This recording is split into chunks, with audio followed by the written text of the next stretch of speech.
This epic manhwa starts with a dark and stormy night. We're in ancient China, at an old house. A bunch of dudes in black robes are lined up, looking serious. Someone yells out, "Anybody there?" It's raining cats and dogs, puddles everywhere. There's a muddy kid standing in the downpour. He's right there in front of the robed dudes. The way they're just standing there.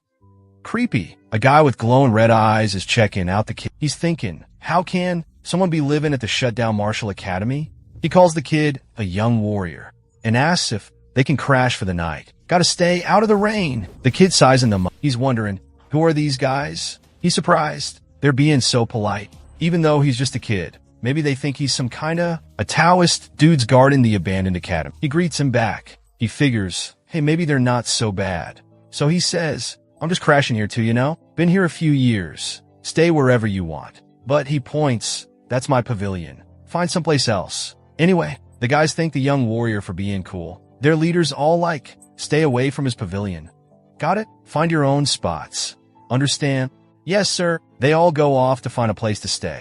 The kid sees something on their robes. The word Tang. He wonders, are they all from the same clan? He's getting curious about these guys, but he's got bigger fish to fry right now. He heads into his pad. It's dinner time for the kids. Gotta keep him fed. Suddenly, the mood shifts. The kid's face lights up. And here he is, our main man. You're gonna love this guy. Back to the action. He yells for everyone to come and get. There's a huge pot there. He pops the lid with a grin. Inside, a little brown cricket-looking thing. The kid says, whoops, almost too late. Those bugs must be starving. He opens another pot.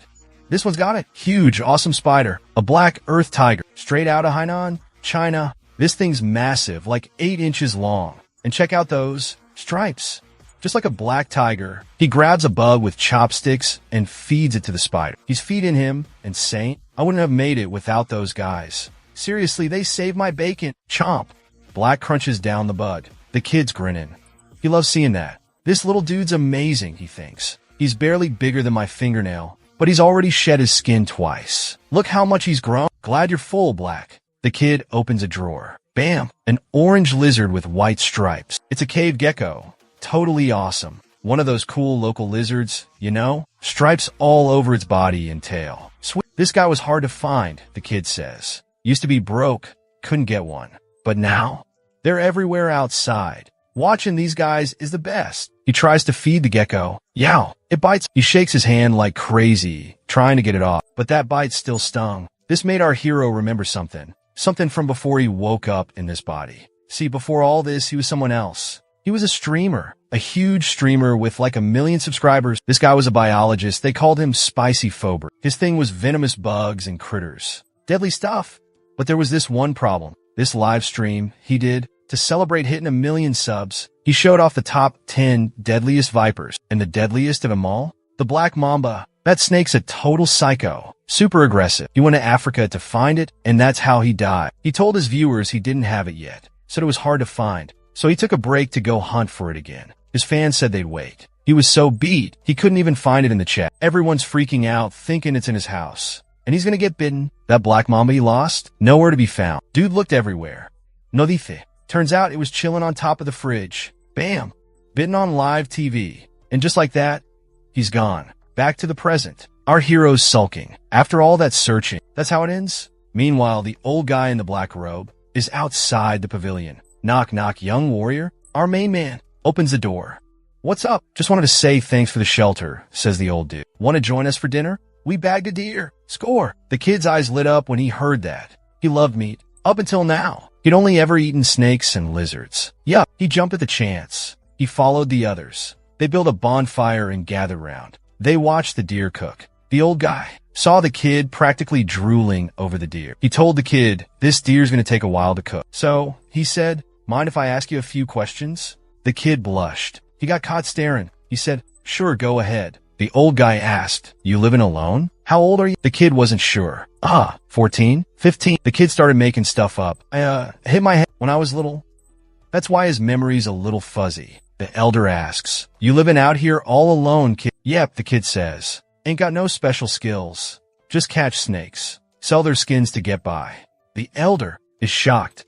That's dangerous, kid. I'm used to it, the kid shrugs. Somebody brings over some cooked meat. Eat up, young warrior, says an old guy. You gotta be starving.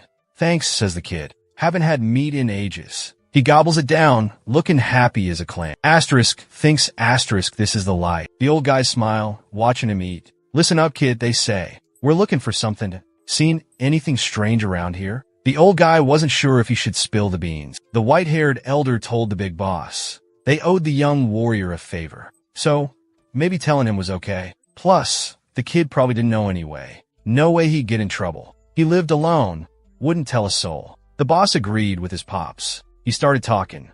We're looking for a centipede with a blue spot on its back. The kid's eyes went wide. They called it the blue spot centipede. It was huge.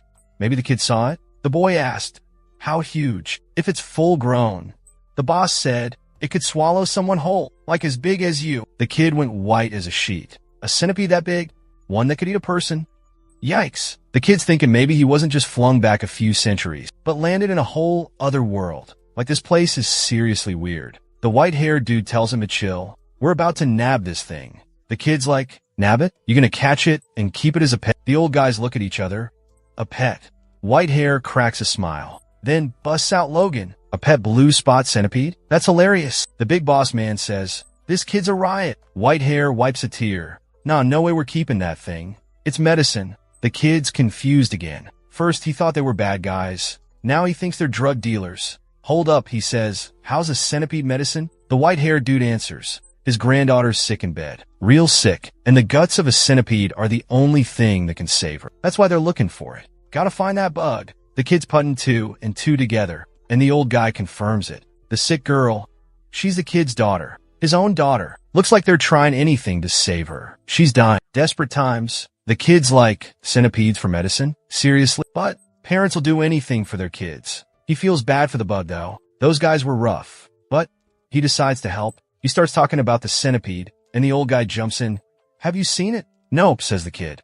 But he's clueless about what a blue spot centipede is, but he might know where to find one. Even though old Spicy Fabre kicked the bucket from a snake bite, he's the most confident guy around when it comes to poisonous critters. Out of like 8.7 million animal species on Earth, about 20,000 are venomous. And he's got every single one memorized. Centipedes? ᴄᴏᴘᴘ. He knows them all. If it's got venom, Spicy Fabre's got it covered. Dude's a walking, talking centipede encyclopedia. Our hero remembers everything about centipedes. It's like he opened a book in his brain. He flips through the pages. Bam! Found it.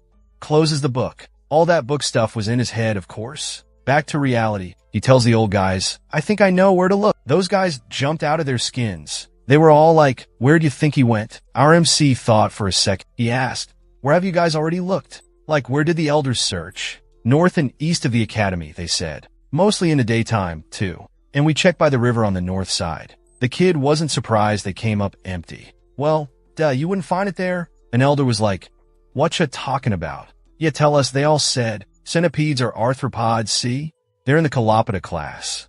That means they can live in tons of places. And they're cold-blooded, so they need somewhere to chill. Gotta regulate their temperature and stay out of the dry air. Here's another fun fact. Most bugs are waterproof, right? Not centipede. Their shells have tiny holes, and they don't keep water out. They got pores all over them. Turns out, they ain't fans of soggy spots. These critters need humidity, but they hate being soaked. Can't live without water, though. Go figure. So, that blue spot centipede, you won't find it in no jungle. Forget the river, too. The old guys were stunned. They thought centipedes loved rotten wood and stuff. Dark cracks, you know? The kid's like, nah, you'll find little ones there. But we're hunting a big one. Yeah, they want a whopper. A real monster. Big ones can't hide in jungles or by the river. Too open sea? The elders just looked at each other and nodded. Like, okay, we get it. They're all.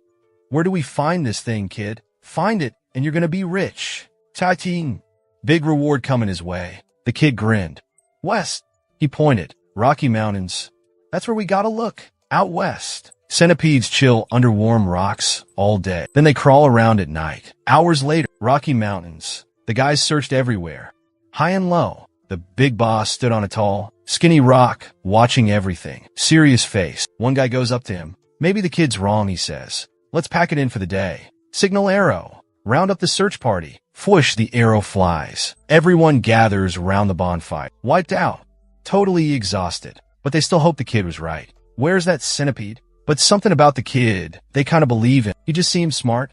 You know? The patriarch went quiet, then, with a pained look on his face, he said his daughter, Weiyuan, was the Tang family's greatest talent ever, the best they'd ever seen. He cried out, "Have the heavens forsaken her?" Suddenly, someone shouted, "The Grand Patriarch's back." The patriarch welcomed him home. They all gathered round the bonfire. The Grand Patriarch asked, "Did you strike out too?"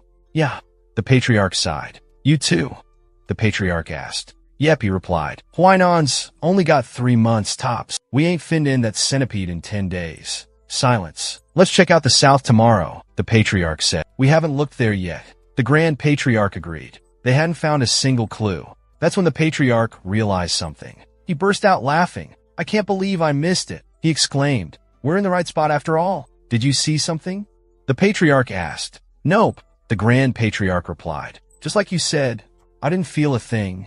The patriarch was confused. The Grand Patriarch explained. "No tracks? That means it's gotta be here." He asked the patriarch, "Seen anything weird the past 3 days?" "Nothing," he replied. "No animals, no puo, no nutin." That's when it hit the patriarch. "Exactly," the Grand Patriarch said. "This ain't right. Not a single animal track. On a whole mountain." The patriarch thought about those territorial beasts. The Grand Patriarch figured they all ran off, or became centipede chow. He clapped the patriarch on the shoulder. "That blue spot centipede is definitely here." They knew they could save Huaiyuan. The patriarch's face, sad but hopeful, like a dad worried about his kid. Then, boom!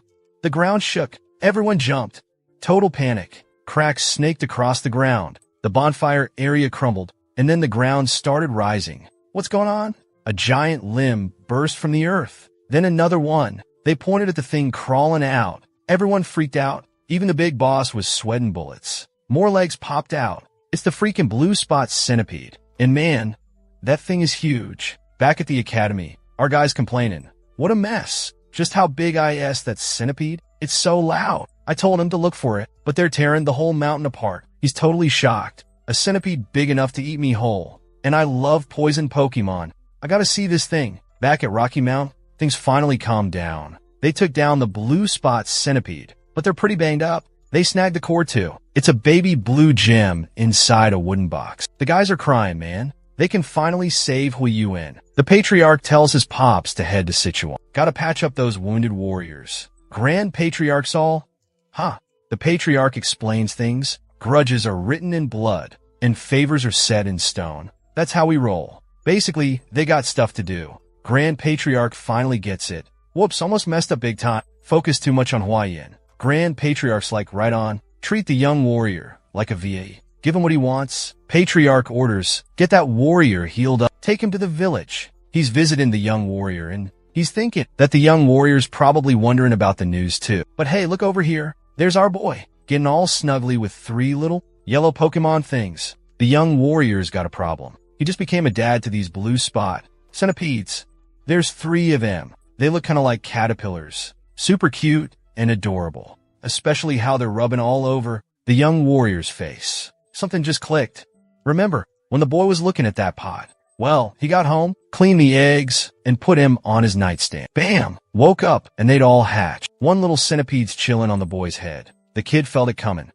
But he didn't think it'd hatch so fast. He's looking at him, all pouty-faced, trying to brush him off his shoulders. But there's a catch. They're clinging on tight, not letting go, because they think he's their dad now. Quick flashback to last night. The kid was checking out this new kind of centipede. This thing was huge. Could have swallowed him whole. He's like, if I can handle this. Imotitsken. He found the blue spot centipede's hideout. He's searching around, then BM, kicks a butt, totally ticked off. Too curious for his own good. Trips and drops his torch. But phew. 3 eggs he found are safe and sound. And hey, the rain stopped. Bonus. Worse, he might have come back empty-handed. Then it hit him. This wasn't the time for that kind of thinking. He jumped up, gotta get back, and clean those eggs fast. He tucked the eggs safely into his belt. Hang in there, little guys, he told him. Bath time's coming right up. Back to the present. He couldn't see that freaky blue centipede, but he was sure glad he saved those eggs. Give me some space, he told everyone. No point off-airing them food. They wouldn't eat till after molting twice. But they were crawling all over him. So annoying. Then,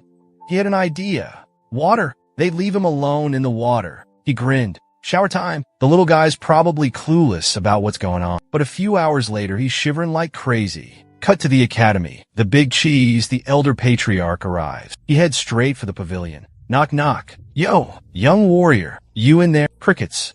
No answer. He waits, reaches for the knob, and goes right in. The place is full of jars, herbs, you name it, even medicine. Is this young warrior some kind of doc, he wonders. Thinking to himself, bargain in without a skin. That's rude. Better come back later. But then, asterisk, rustle, asterisk. Hold up. What's that sound? It's coming from one of the pots. He spins around and throws open the lid. He's shocked by what he sees inside. It's a spider. Then he spots some drawers. He opens one. Bam! A gecko. He checks another pot. Looking around. Beetles. Ghouls. There's eggs too. And dried up snakes. Yuck. No way. This is insane. This young warrior's raising poisonous critters. Babies too. Even the Tang clan. Those poison experts can only get the poison out. They can't make more eggs. Not like this. He thought Savon, his daughter, was a lucky break. But nah, meeting this warrior is the real score. Jackpot. The warrior sees him and calls out. Hey, the kid's worried. Thinks the old guy hurt his arm. It's all bandaged up, see? No big deal, says the elder. Listen up, kid. Gotta tell you something important. But he gets cut off. Whoa, bad vibes. He senses some serious evil. Boom. Explosion behind the kid. A shadowy head pops up from the smoke. As the body rises, it's a freaking ogre. One eye, half his face is burned. Total nightmare fuel. The elder shoves the kid. Run. Kid's all like, what the? The monster roars. Ready to rumble. Attack stance. He lunges. Blazing fast. Wham. Ogre smash. The elder blocks with his good arm. Man, that looked like it hurt. The monster slams the old guy, sending him flying. Dust goes everywhere. The old guy's coughing up a storm. And, yikes, that's blood. This guy's as strong as my pops, the old guy gasped. Run, kid. Get out of here. But as the dust settles, the young warrior's choking. The monster's got him. He's lifted up in the air. Can't breathe. The kid coughs, struggling. The monster just laughs, a real creepy laugh. Well, the monster says. Heard those Tang clan punks were in Hainan. He's enjoying this. Never thought I'd catch the myriad poison. Divine sovereign son, all alone and beat up. I don't know who you are, the old man shouts. Why are you after us? Why are you after this kid and me? The monster grins and asks, like his face and fists weren't enough of a clue. The guy calls himself Bloodhand Roxas-a-Takunya. Turns out he's the elder's dad, and something messed him up real bad. That's why he looks so freaky. The elder recognizes the name right away. He'd heard the guy got hit with a poison palm strike, and then fell off a cliff. But somehow he's still alive? The elder's like, hey, this young warrior's got nothing to do with this. Leave him out of this. He even offers his own life to save the warrior. Take me instead. But Anyang's not having it. He's totally lost it. Says he'll kill anyone who even touches a Tan clan member. Just their clothes? That's how crazy he is. The elder's thinking, that damn demon. And when they say demon, they mean a seriously bad dude. Like a super powerful martial artist who's wrecking everything, causing all kinds of trouble. And things are about to get worse. Anyang wasn't letting the young warrior go. No way. Our hero's Tin and Blue. He can't breathe. Anyang's Logan like a maniac. Die, he yells. The warrior's barely hanging on. Please, he gasps, spare me. He's begging for his life. He's seconds away from kicking the bucket. Suddenly, glowing eyes appear. 3 little centipedes are crawling up Anyang's arm. It's go time. These little guys are about to go wild. They're biting Anyang all over. Chomp, chomp. Anyang's freaking out. Where'd these bugs come from? He drops the warrior. Bugs, he roars. You think some stupid bugs can hurt me? His neck turns purple. He coughs up blood. He hits the ground hard. He's moaning in pain. Our boy's all like, whoa, I'm dead. What the heck? He backs up, looking at the old guy and asking, was that guy a bad dude? The elder saw the whole thing. His jaw dropped. He's totally shocked. Then, BM, huge grin. He figures out, this young warrior ain't just some nobody. The elder's thinking, this kid's gotta join the Tang clan. A few days after that whole Anyang mess, someone sighs. The young warrior's taking care of the old guy now. He puts a cool cloth on the elder's head. The elder's asleep, but he's like, thanks, kid. The warrior's like, forget the thanks. Just tell me where my buddies are. I gotta go check on him. But then he realizes, oh man, can't leave the old guy alone. And we can't call a doctor either. The old guy's like, don't sweat it, kid. You'll be good as new in a few days. The kid's all, whoa, how are you so chill? You just coughed up a lung. Stop saying that, old man. I'm practically dying here. The elder's like, nah, I'm good. I'm a martial artist, see? The young warrior's totally lost. Wait, You mean like flying around and shooting fireballs and stuff? The old guy chuckles. Not everyone could do that, kiddo. But, yeah, kinda like that. Spicy Faber's mind is blown. This just proves it. He's in a whole different world now. I mean, come on, giant house-sized centipedes? That's not normal. The old guy continues. He's like, dude, I totally owe you my life. You saved me. Let me properly introduce myself. Even though he's kinda beat up, I'm Tang Cheol, son of the Sichuan Tang clan. Astérisque dramatique pose astérisque. Finally, our hero steps up. Wei So-reong. That's me. Cheol's thinking, So-reong? So means small, and Reong means dragon. That's a rad name. Okay, So-reong, says Cheol. I gotta ask you a few things. So-reong's like, hit me. Are those venomous centipedes all over you? So-reong pets a centipede. Yep, blue spot centipedes. They're super poisonous. Kiol asterisco jumps asterisco out a bed. Did you tame those things? How? And while I was waiting for you, I saw other creepy crawlies too. Are you, like, raising a whole zoo of poison? So-reong's like, whoa, dude, it's a long story. He asks, you cool with that? Choi Olsen's all, yeah, lay it on me. So-reong starts talking about this crazy blue spot centipede egg. He finishes the story, and Choi Olsen's like, wait, you hatched that thing? So-reong's like, yup, I kinda knew when it would pop. Choi Olsen's mind is blown. He's like, no way. How? How'd you do that? So-reong says, hold your horses. Our hero goes to a drawer, pulls out 2 lizards, and says, check these bad boys out. First up, this lizard's got a brown body, yellow stripes, and a white striped tail. Just a regular striped lizard. And then there's this other one. He bred 2 lizards with big, old white stripes on their tails to make this new kind of lizard. This one's only got 2 colors. Brown body, white tail, no stripes. Chilson's like, wait, you're telling me you made this color? Sonyang's all blushing and happy. Yeah, thought it looked pretty cool. Chilson gets serious again. Okay, listen, can you give me some of those super poisonous ones? And make him even more poisonous? Sonyang's like, huh? Asterisk thinks asterisk, maybe. He tells the old guy, well, if we knew which one was the most poisonous, it might work. But before he can finish, Chilson yells, whoa, for real? So-reong's eyes went wide. He couldn't believe. Chilson's like, join my family. Just like that. So-young's all, huh? Chilson's laying down the sweet talk. Join us, and we'll teach you all our awesome martial arts moves. Plus, you'll get all the elixirs you want. Herbs? Poisons? You name it. Chilson continues. A guy like you could even catch those legendary venomous creatures. You know, the 10 great venomous beasts of the Central Plains. From the martial world. No less. And if that wasn't enough, not to brag, but you'll meet one of the 3 flowers of the Central Plains. My daughter. Suddenly, So-reong yells, hold up.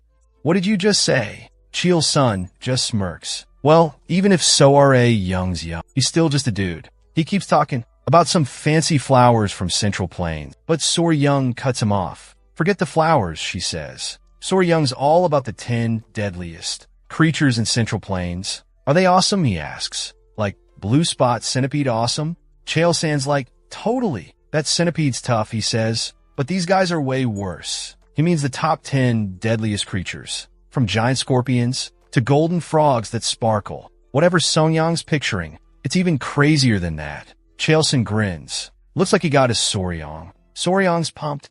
Eyes all lit up. 2 days later, one Tang Clan guy was shocked to see Bloodhand Rakesa take Eun-yang's show up. Eun-yang.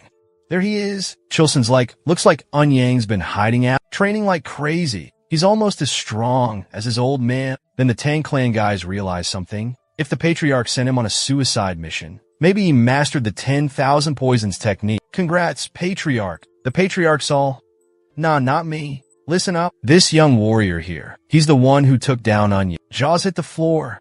Everyone's stunned. One guy grabs the young warrior's hand. Thanks for saving the Sichuan Tang Clan Patriarch. Are you like a super old dude who looks young? Did you use some kind of magic to get younger? So-reong was all, huh?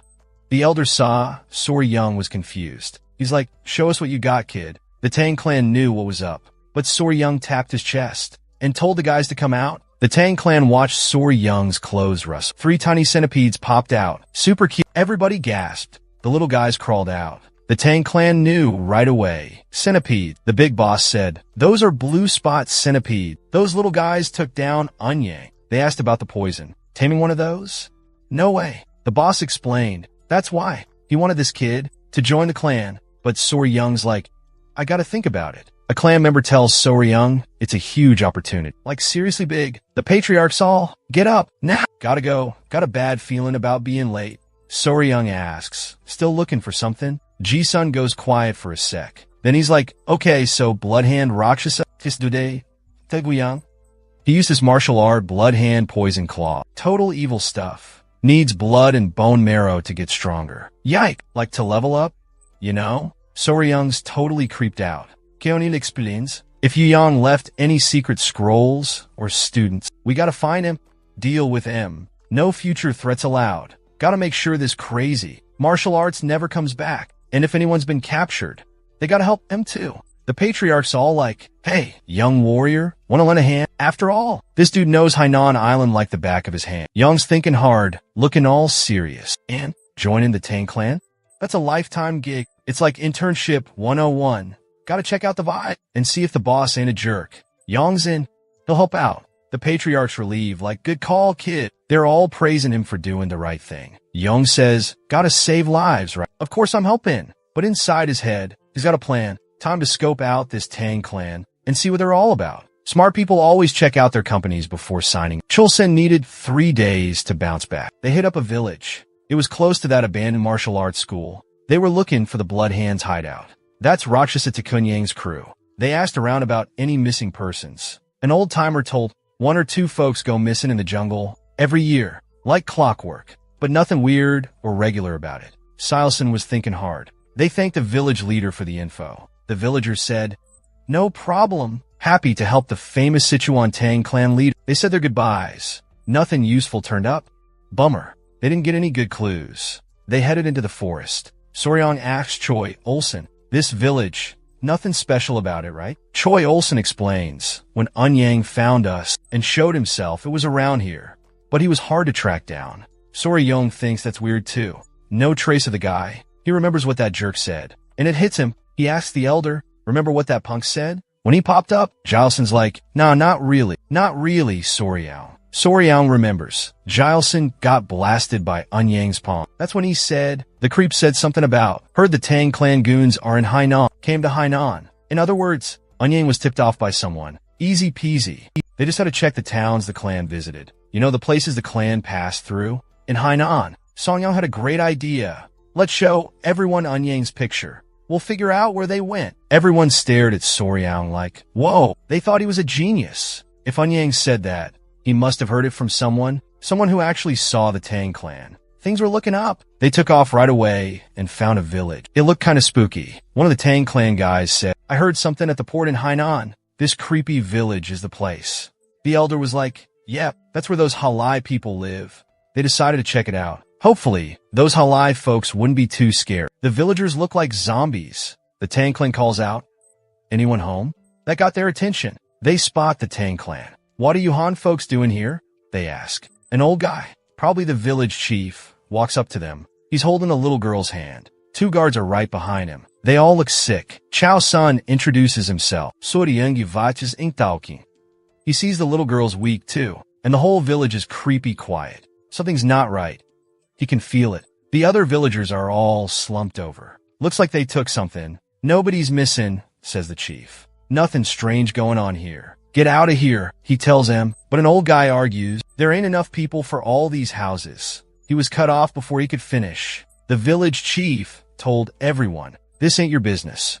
Forget about it. He told them again to get out of there. Chaosun and Soryung were like, what the heck? Chaosun whispered to Soryung, remember what he said before? About the Halley people being friendly? Soryung didn't know what to say. Then he saw the little girl. She collapsed again. Everybody gasped. The village chief scooped her up in his arms. Tears welled up in his eyes. Jin, he said, don't leave her. She's all the family I got left. He couldn't stand to see her sick too. Chaelson walked up to the village chief and told him he knew a little something about doctoring. So he asked if he could lend a hand. The village chief was like, you talking about that fancy Central Plains medicine? Yep, he says. Even though he wasn't exactly a certified doc, he knew enough to be dangerous. Mind if I take a look at the kid? He asked. The chief told him to go right ahead. The chief was about to say something else when, bam, he dropped a bombshell. There's a plague going around, he says. Been going on for a while now. Kids are dying. Even healthy folks are getting sick. Chai Olsen says, I'll give it my best shot. The chief was all grateful and thanked him.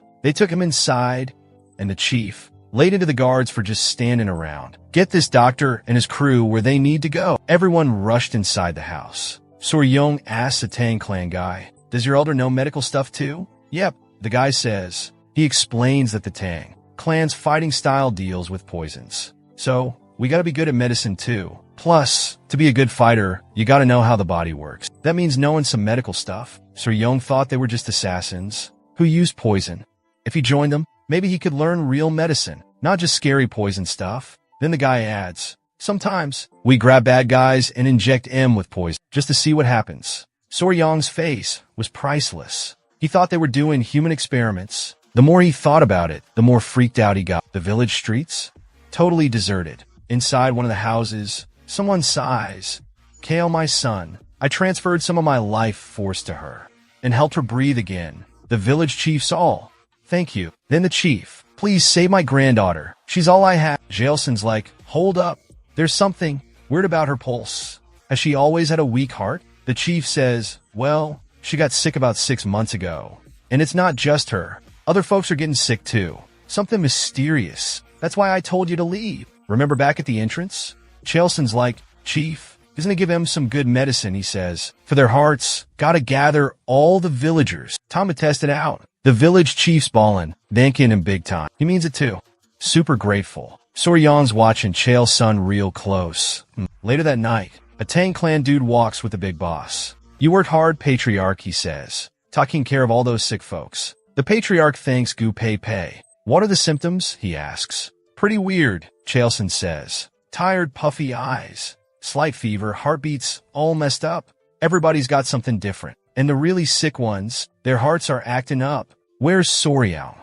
Chaelson asks. Probably wiped out from Helpin, Pai says. So, the kid fell asleep. They left him in his room. Chaelson's like, yeah, okay, cause Soryong had been tagged in along. The kid doesn't know any kung fu or anything. So, yeah, he's gotta be wiped out. Chaelson decides to check on him. Pai's like, I'll take ya. They go inside. Soryong's out cold on the bed. Those creepy centipedes are in a basket. Chaelson peeks in and sees something. He bursts in. Chaelson raises his hand, whap. He just slaps Soryong. Hard. Soryong jolts awake. Ouch. His cheek stings. Chaelson's giving him the stink eye. Soryong's like, what the heck? He scrambles back. He holds his cheek. Man, that hurts. He clenches his teeth. Getting mad. Ow. What was that for? Oh, sorry about that. There was a bug on your face. How'd you get it? Seriously? Hold on, let me explain. I was checking on you before bed. So I came by and bam, bug lands on your face. This place is crawling with poisonous bugs. So we thought leaving it there was a bad idea. My hand just went for it. Shows bug, see? Huge. Whoa, that's a big one. Wait a minute. Thinking something's not right. Hey, so all these sick people, even with different problems, they all have irregular heartbeats, right? Yeah, that's right. Sarong figured out what was making everyone sick. He pointed at a bug and said, that's the culprit. It's a kissing bug. One of those nasty reduviety things. They call them that cause they suck blood around your eyes and lips. Super sneaky too. They're quieter than a mosquito when they're sucking your blood. That's why they're also called vampire bugs or assassin bugs. They ain't poisonous themselves, but their guts are full of nasty parasites. So if one bites you, you can get infected from their poop. They cause this thing called trypanosomiasis, also known as Chagas disease. It's like the 7th deadliest animal on the planet. Kills tons of people. Sarong asked the village chief, hey, do the village dogs get out of breath a lot? Are they getting sick like the people? The chief said, yeah, is that because of the bug too? Soryong's like, yep. He asks, so, can you save my granddaughter? Soryong says, maybe. Gotta have the right meds though. Chaelson grins. Pai, what ya think? Pai's like, this kid's got something special. Soryong's looking at him like, what's with these guys? They tell him, we're the Sichuan Tang family. Soryong's all? Huh. Chaelson's thinking, gotta say it again. Soryong goes, so. He's so annoyed and confused. It's hilarious. Chaelson explains, there's this thing called goo, like poisonous bugs maybe, or some kind of witchcraft. Bad dudes in China grow him. They feed him to people to make him suffer. Or make him do whatever they want. Soryong's like, whoa, that's messed up. Chaelson's like, yeah, but countless. martial artists got wiped out by that goo, or had to kill their own kids, or betrayed their families and became slaves to those evil dudes. That's why everyone's been trying to find an antidote. He's talking about cures that either get the goo out of ya or melt it away inside. So-ryong starts to get it. Then Ji Olsen asks if anyone actually made a cure. Who was it? Then he's all proud. Duh, the awesome Sichuan Tang family, the best of the best. So he's telling them, if you got something that can melt a fist-sized worm inside someone, this tiny bug's no match for them. He shows off the cursed melting orb. Just a little bit of this medicine ought to do the trick. Sarong chuckles. But he's thinking, man, that's a fancy name for bug spray. And a parasitic drug. PSH. Don't worry, Chief, they say. We'll save your granddaughter. And so, the villagers start getting better one by one. The chief's granddaughter's the first. The chief's super relieved. And the villagers are so happy. They're throwing a party. Bonus, everyone's smiling in Logan. Guess those rumors about these folks being super optimistic were true. We would have been toast without Sarong, Chilson says. He figured out what was wrong. So he tells everyone what happened. Doesn't deserve all the praise. But the villagers are thanking So-ryong like crazy. They're calling him their hero. Even though the Tang family's medicine did the trick, Chelson's letting So-ryong take all the credit. Watching So-ryong get all the thanks makes Chelson feel pretty good, like he's the one getting the applause. So-ryong's touched by the whole thing. Everyone's celebrating. They're even tossing So-ryong in the air. Later on, the village chief whispers something to Chelson, something about their earlier chat. Back at the village entrance, Chelson's like, "What's up?" The chief's talking about the villages with all the missing people. Chelson remembers and asks, "What about?" The old man says he wants to return the favor. He wanted to know everything, so he started to skin around. And that's when he heard a crazy story. Get this, one of the village women wasn't even from around there. She told him that a few years back, her old hometown had some serious trouble. People just up and vanished. Poof, gone. They thought they'd finally cracked the case. Chilson's like, "Where's this village at?" The village chief says, "It's a little place west of here." Bam! They arrive at the village. The place reeks of dead bodies. They're in the right spot. Chowson spots something. Bodies everywhere. Trash, bugs, it's a total mess. The air is toxic. You could practically taste the poison. Pai tells So-ryong, "Don't look. It's too awful." Too late. So-ryong saw it all. Then somebody shouts, "What's that? A gold chicken foot." What the? It ate a dead snake. Just kidding. Nah, I'm messing with you. It's this weird bird. Got a gold tail and purple feathers. Mostly pink and black though. Super flash. Look kinda magical, actually. But one guy's like, "Nope, disrespecting the dead." So he grabs a rock and chucks it at the bird. Chilson's all, "Dude, no. Too late." Missed the bird though, but definitely got its attention. The guy is Fumi, but Chilson puts a hand on his shoulder like, "Hold up. Something ain't right." The bird spreads its wings, and whoosh, bad vibes everywhere. So-ryong's eyes go wide. It melted the skeletons. Somebody grabs So-ryong's mouth. Chilson yells, "Run." He's covering So-ryong's mouth and nose, trying to protect it. That beast is a freaking genius. Its name means poison feathered bird. Straight up after that close call, the group was safe. They all gathered round Chilson. Chilson told everyone, when this thing spreads its wings, it's 5 feet wide, sharp beak, bronze-colored too, and it's covered in purple feathers. When it goes nuts and spreads its wings, everything around it goes black and dies. Total poison bomb. It's even got a golden crown. Talk about a royal pain. They call this thing a Jin or a Jinya. So-ryong's mind was blown. You could see the excitement in his eyes. He asked if it was one of the 10 great venomous creatures. Chilson said, "Yep." He explained that this thing is at the top of the list of the great venomous creatures. It's the Genio, the king of venom. Sarong's mind was blown. Even poisonous bugs and snakes back on Earth looked cute compared to this thing. So-ryong thought, this place is crawling with living biochemical weapons. Chai Olsen chimed in. "Yeah, it's crazy." He said, "Snakes seem to be drawn to him somehow." And get this, he continued, this genie thing, it only eats the heads of poisonous snakes. Whoa, is that normal? So-ryong asked. "Nope," Chilson replied. "Super rare.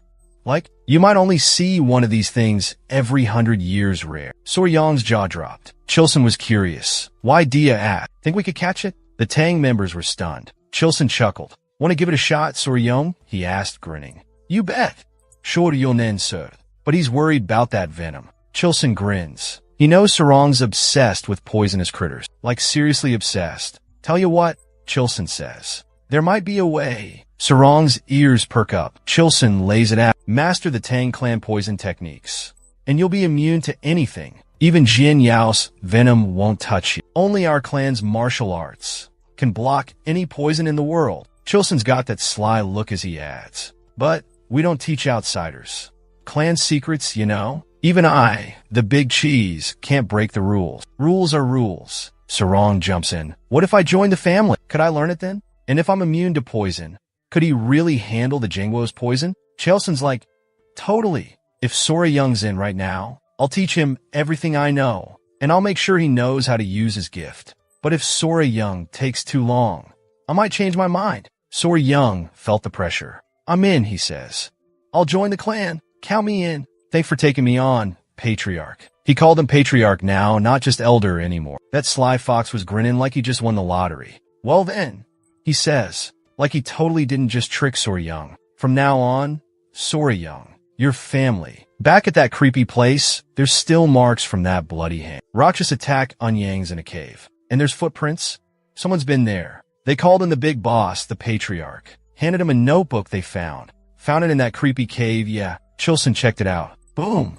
It's the secret technique. The blood hand. Poison claw. Sora Young's freaking out. It's written in blood. Chilson's like, let's get out of here. Sordong asks, we go into Sichuan? Chilson says, yep, best place now. We got the centipede core and the manual. We're good to go. Sordong's like, can we swing by the academy? Gotta bust my friends out. Chilson's like, sure. You gotta grab your stuff anyway. Sora Young. They take off. But Sora Young looks back, and he sees something.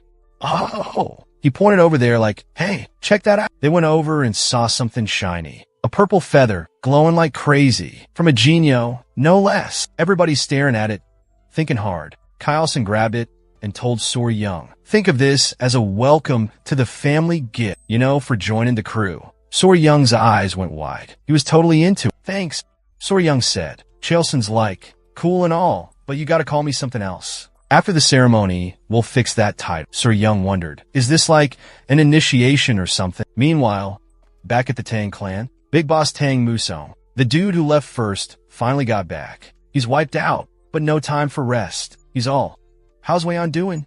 The Tang clan guys helped him inside. Like, hurry, boss. They told him she was barely hanging on. The door swings open, and he yells for Weian. Everyone inside is shocked to see him. He tells his daughter-in-law, I got the medicine. He pulls out the blue spot centipede's core. His daughter-in-law bursts into tears. They get ready to give it to her. Mao Young looks at her, and his heart sinks. She's in so much pain. That was way too close. He's so glad he made it back in time. His daughter-in-law tells him to give her the medicine quick. Mao Young makes his granddaughter swallow it. Now, a blue glow surrounds her. Mao Young checks her pulse. Finger on her wrist. Come on. Everyone's hoping she'll open her eyes. They watch and wait. Meanwhile, Sora Young's looking kinda dazed. He heard something about the vast Central Plains. He wasn't expecting that much. From Hainan, they took a boat to Hong Kong. Then they went through Nanjing. After like a month and a half on the road, they finally made it to Sichuan. They arrived at the Sindu and Tang clan's place. Pai's all excited, telling Sora Young, we're here. The Sindu and Tang clan. Sora Young's jaw drops. He's speechless. They're standing at the entrance. And someone tells him, this whole mountain, it's all Sindu and Tang clan territory. That's why they call it Tang Clan Mountain. Young's trying to take it all in.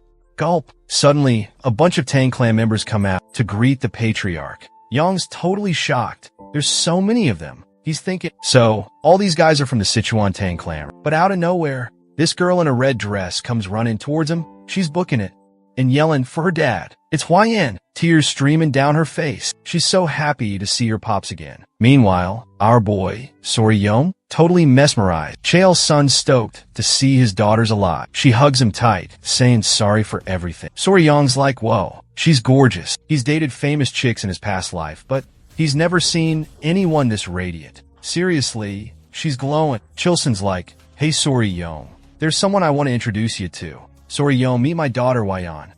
Sora Young's jaw drops. He's like, wait, is this what you were talking about before? You know, with the weed? The grass that jogged your memory. And said it was about the flower. Weian's face went red. Coelson told Sora Young that the girl next to him was the flower. Sora Young just brushed it off. Sora Young was speechless. He remembered their flower conversation and suddenly felt super embarrassed. Our main man knew he messed up big time. He never thought he'd blown his chance with a total babe. The daughter of the Sichuan Tang clan, no less, also known as the venomous flower, Tang Huiyu. She had a secret, a pain nobody knew about. Ever since she was a kid, she'd overheard old guys talking about her. They weren't sure about her skills, but she was drop-dead gorgeous. Gorgeous enough to be one of the 3 flowers of the Murim. They were saying she needed a worthy husband. The other old guys said that the patriarch should get a new wife. But the patriarch refused. Nobody knows why. Huaiyan overheard everything and knew her parents were right. She wanted to prove herself to the clan elders by becoming a martial arts master, like totally awesome at fighting. She wanted to show them she was valuable to the family, even if she wasn't a dude. But she was way too impatient, and you know what they say. Haste makes waste. That impatience gave her a heart demon, and that messed her up big time. Suddenly, Huaiyan wakes up. The Grand Patriarch's there. Her mom and 2 other people are around her bed. Her mom's super relieved she's okay. Huaiyan starts crying. She's all like, "Mom, I'm so sorry." She wanted to be someone the clan could count on, but she'd lost her inner chi, her power source. Her grandpa called her a brat. "What's this about? Are you doing this out of guilt?" he asked. "Feeling sorry for making your dad and me suffer? You hit the 100 poisons level, just like you want. You were so desperate for it. Quit your crying.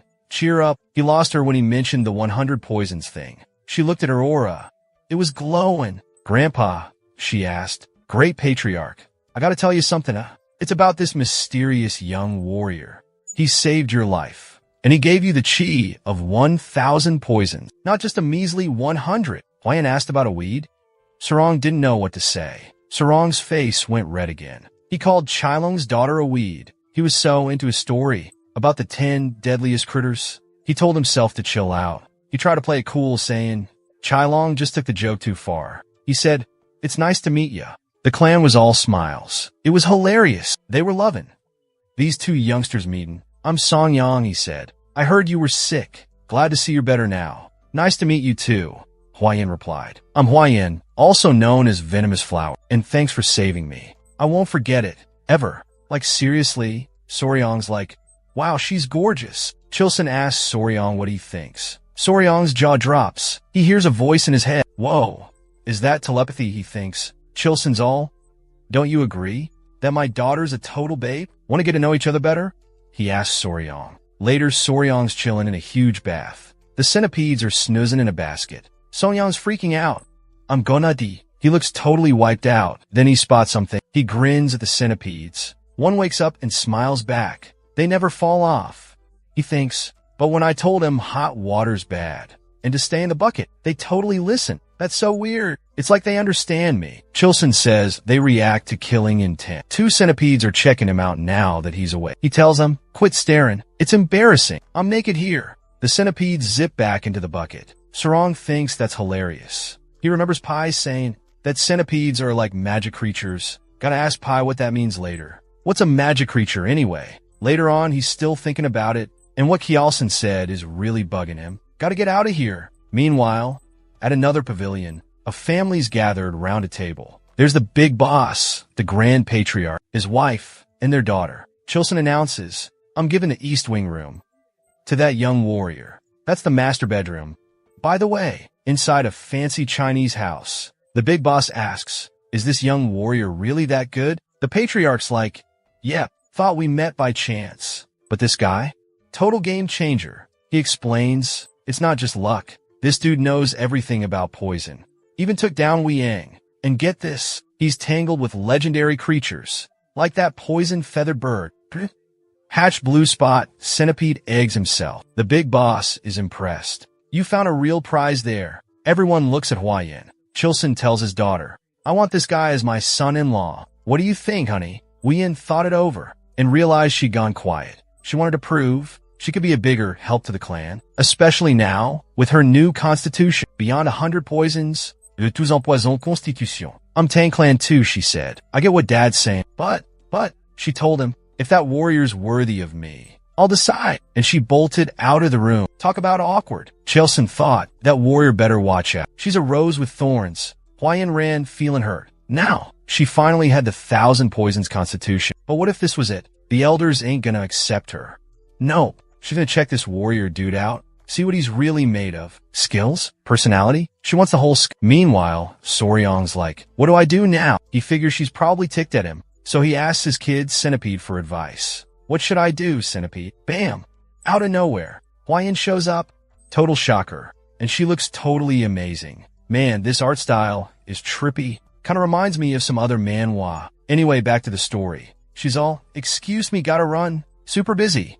Give me your hand. He's like a puppy, giving her his paw. Then he turns beet red. Why the rush? But he's down for whatever she wants. Now that they're tighter, he gets all shy. He stammers. There's like a way things gotta be done. Waylon's like, huh, what you talking about? Then it hits her. Her face goes totally tomato red. That's not what I meant, she blurts out. Soryong feels a cold wave of disappointment. Oh man, it wasn't what he thought. Cricket's total awkward silence. Hwayan sighs. Seriously, she says, you're thinking way wrong. I just wanted to feel your pulse. I guess. Maybe because I grabbed your hand so suddenly. You got the wrong idea. Soryong's so embarrassed. He sits down next to her. Sorry for popping up out of nowhere, he mumbles. And for being so rude. You're still young, she tells him. You haven't, grown up yet. But he looks like he's thinking hard. So, she's gonna explain what's going on. She starts talking. Soryong's listening real carefully. From what Soryong hears, he thinks it's like a crazy medieval soap opera. As the only heir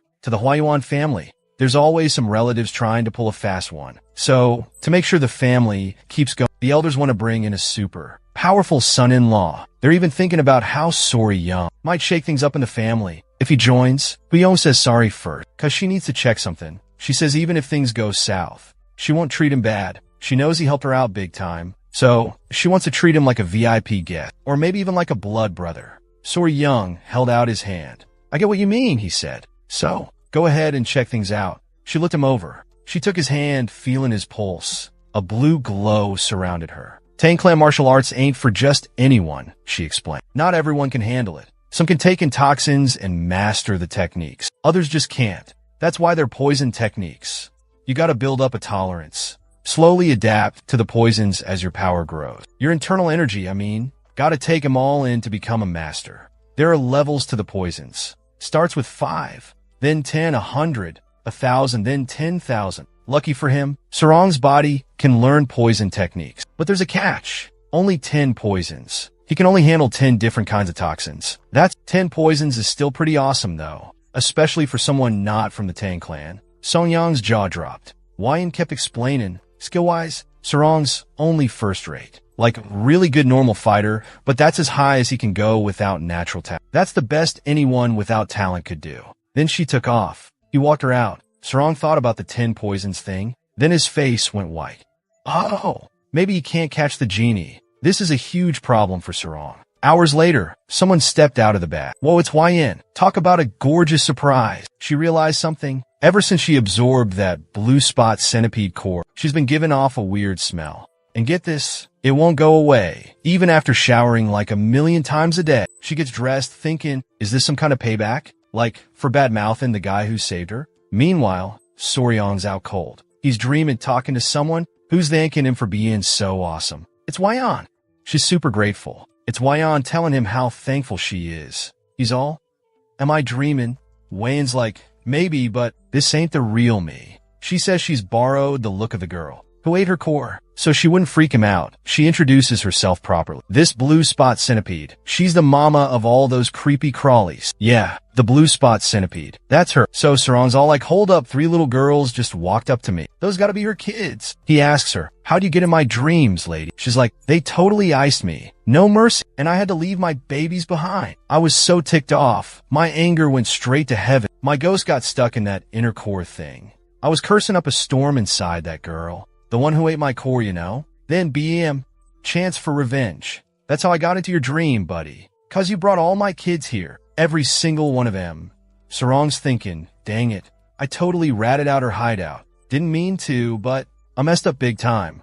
Now the blue spot centipede's dead because of me. He's watching her as she asks the guy who saved her. Por favor. Sure thing, he says. Anything you need. Take care of my kids, she says. Until they're grown up. Sarong's like, wait, what? Centipedes take care of themselves after they molt twice, right? They ditch their moms after that. Nah, she says. That's how weaklings do it.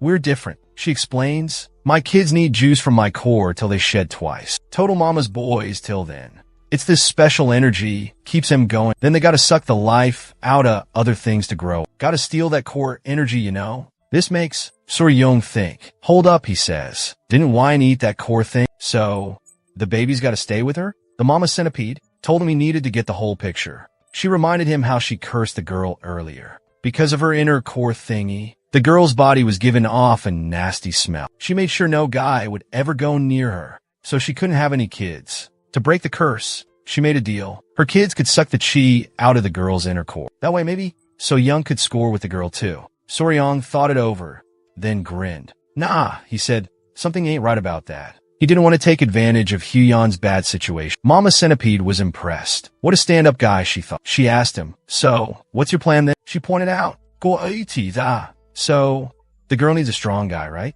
But she can't just go grab super venom from 10 nasty creatures. I mean, that's what he needs. But come on. That's when Soryong gets an idea. He's all like, trust me, leave it all to me.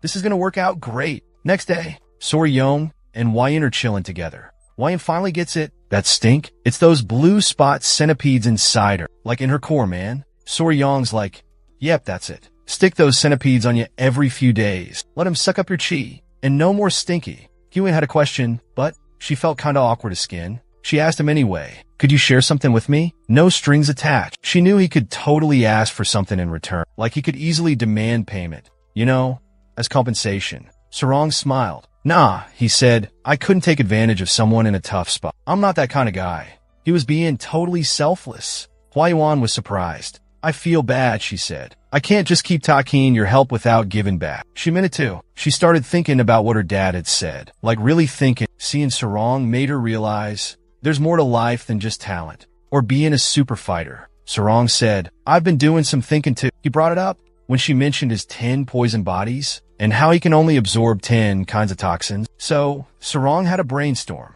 If he could only handle 10 toxins, why not fill him up with the deadliest stuff around? Like venom from the 10 most poisonous critters. In the entire Central Plains, Hwaiyuan's jaw dropped. She thought it meant he wanted to become the strongest dude ever. All for her. Her face turned beet red. This was Tanghuing, the venomous flower. One of the 3 legendary flowers of Murim. No guy had ever laid down a confession like that.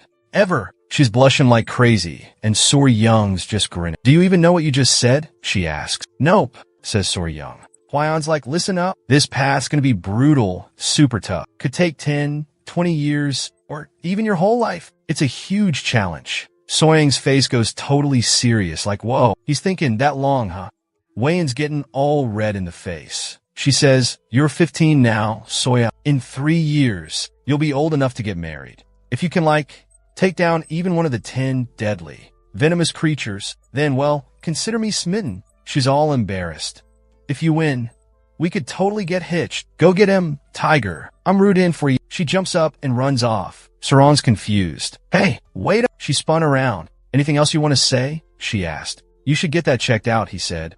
Stay a bit, even just for a couple hours. She blushed but came back. No worries, he assured her. Little centipedes don't bite. He called his kids over. Go to your mom, not your dad, he told them. Hwaiyuan's face went as red as a tomato. Mom? Dad? She asked. But right away. I didn't mean it like that, Songyang said quickly. Chilson, his wife, and Musong were at the table. They were talking about how this amazing young warrior couldn't even win over his own daughter. See him this morning? Museong asked. Something's going on between those two, he said. Hwaiyuan's mom spoke up. Looks like Hwaiyuan totally friend-zoned that young warrior. The guys are thinking hard. What to do? Mo Yong's like, forcing a marriage is just wrong. Let him fall in love naturally, duh. Give him a chance. Hwaiyuan's mom goes, hey, let Hwaiyuan train the warrior. Martial arts training. More time together. They'll totally hit it off. That'll bring him closer. Chow Sulinsol? Good idea. Then Musang says, what about that old healer dude? The sage. Can he give the warrior that super elixir? You know, the marrow and essence power. Even if the warrior's weak, he can get a boost. Chilson's shocked.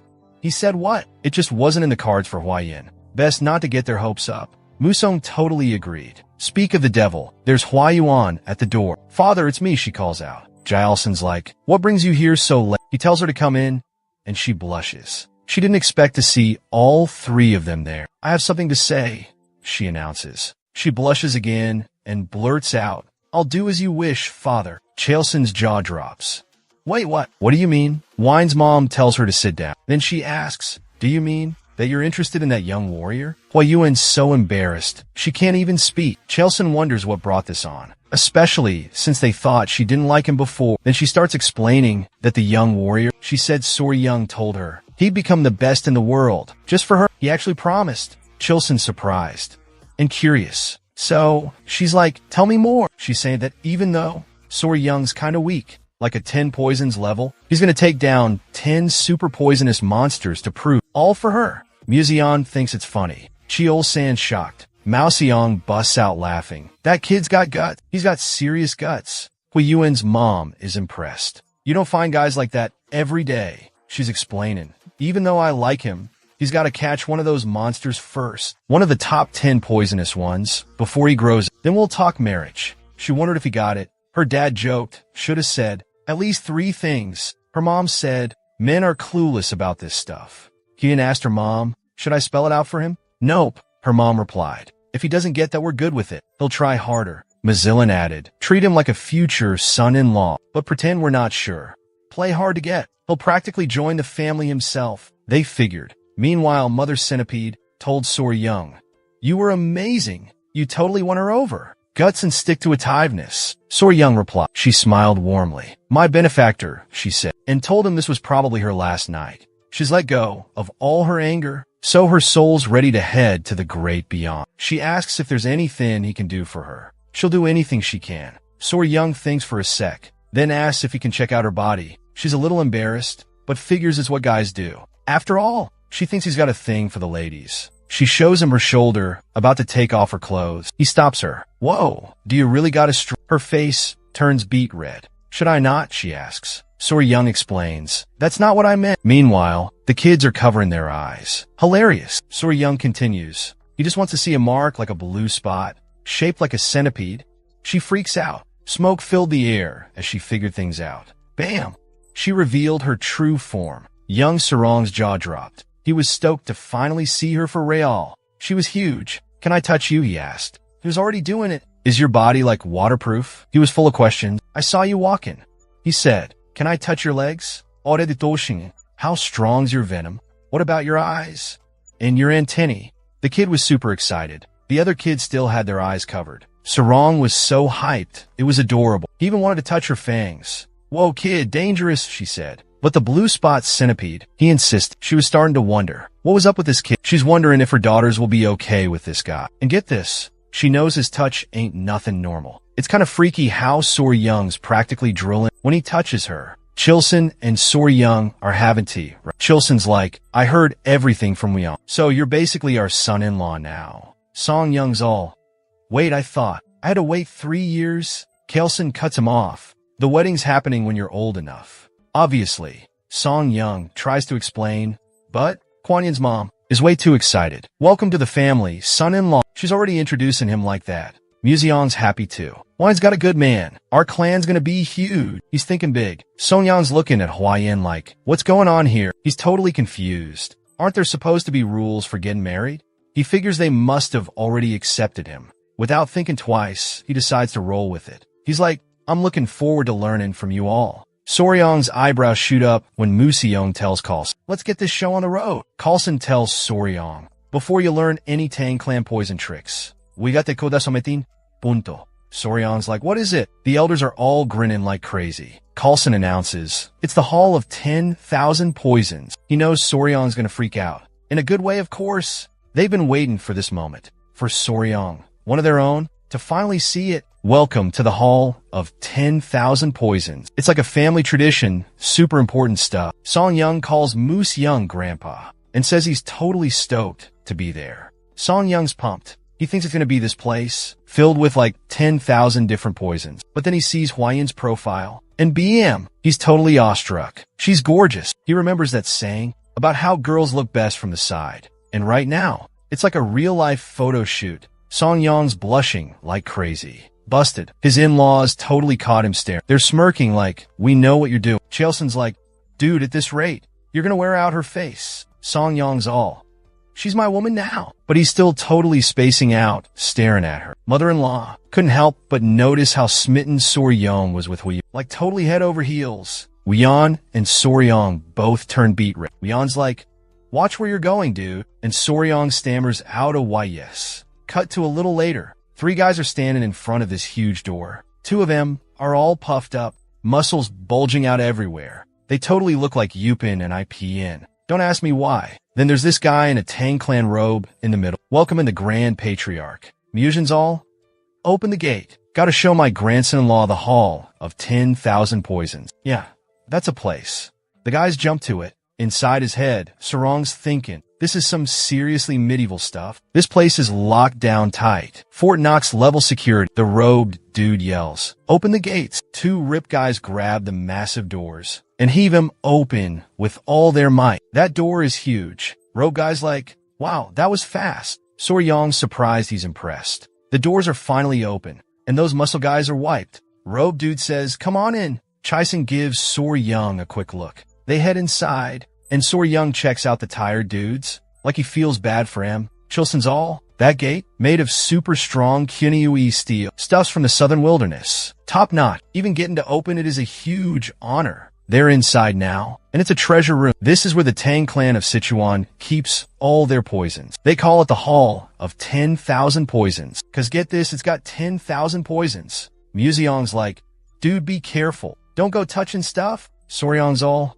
yeah, I got it. So like 10,000 poisons for real. Chelson jumps in. They're all organized, see? Got your paralysis poisons, your sleeping poisons, the whole shebang. These old guys are totally messing with these 2. It's so obvious. Cause then Kalazan tells Wayan to explain it all to Soryong. He knows Soryong will love hearing it from her. Wayan and Soryong are totally blushing, but Wayan's gonna do it anyway. She grabs Soryong's hand and takes him straight to the Tang Clan's deadliest poison. Wayan looked all embarrassed. Meanwhile, the old folks were loving their little chat. She pointed at the chi dispersing poison. The stuff martial artists are totally terrified of. 1 whiff of that stuff, and your energy's gone. Couple. So she told Sarong, dude, be super careful. She pointed to another one, the gut rot poison, nasty stuff that melts you from the inside out. Then there's the blood pulp poison, yuck. And the soul-snatching poison. That's a level 7 nightmare. All bad news, she said, seriously strong stuff. But she added, the Tang Clan's got something even worse. She handed him a tiny seed. This is the real deal. Sarong was all,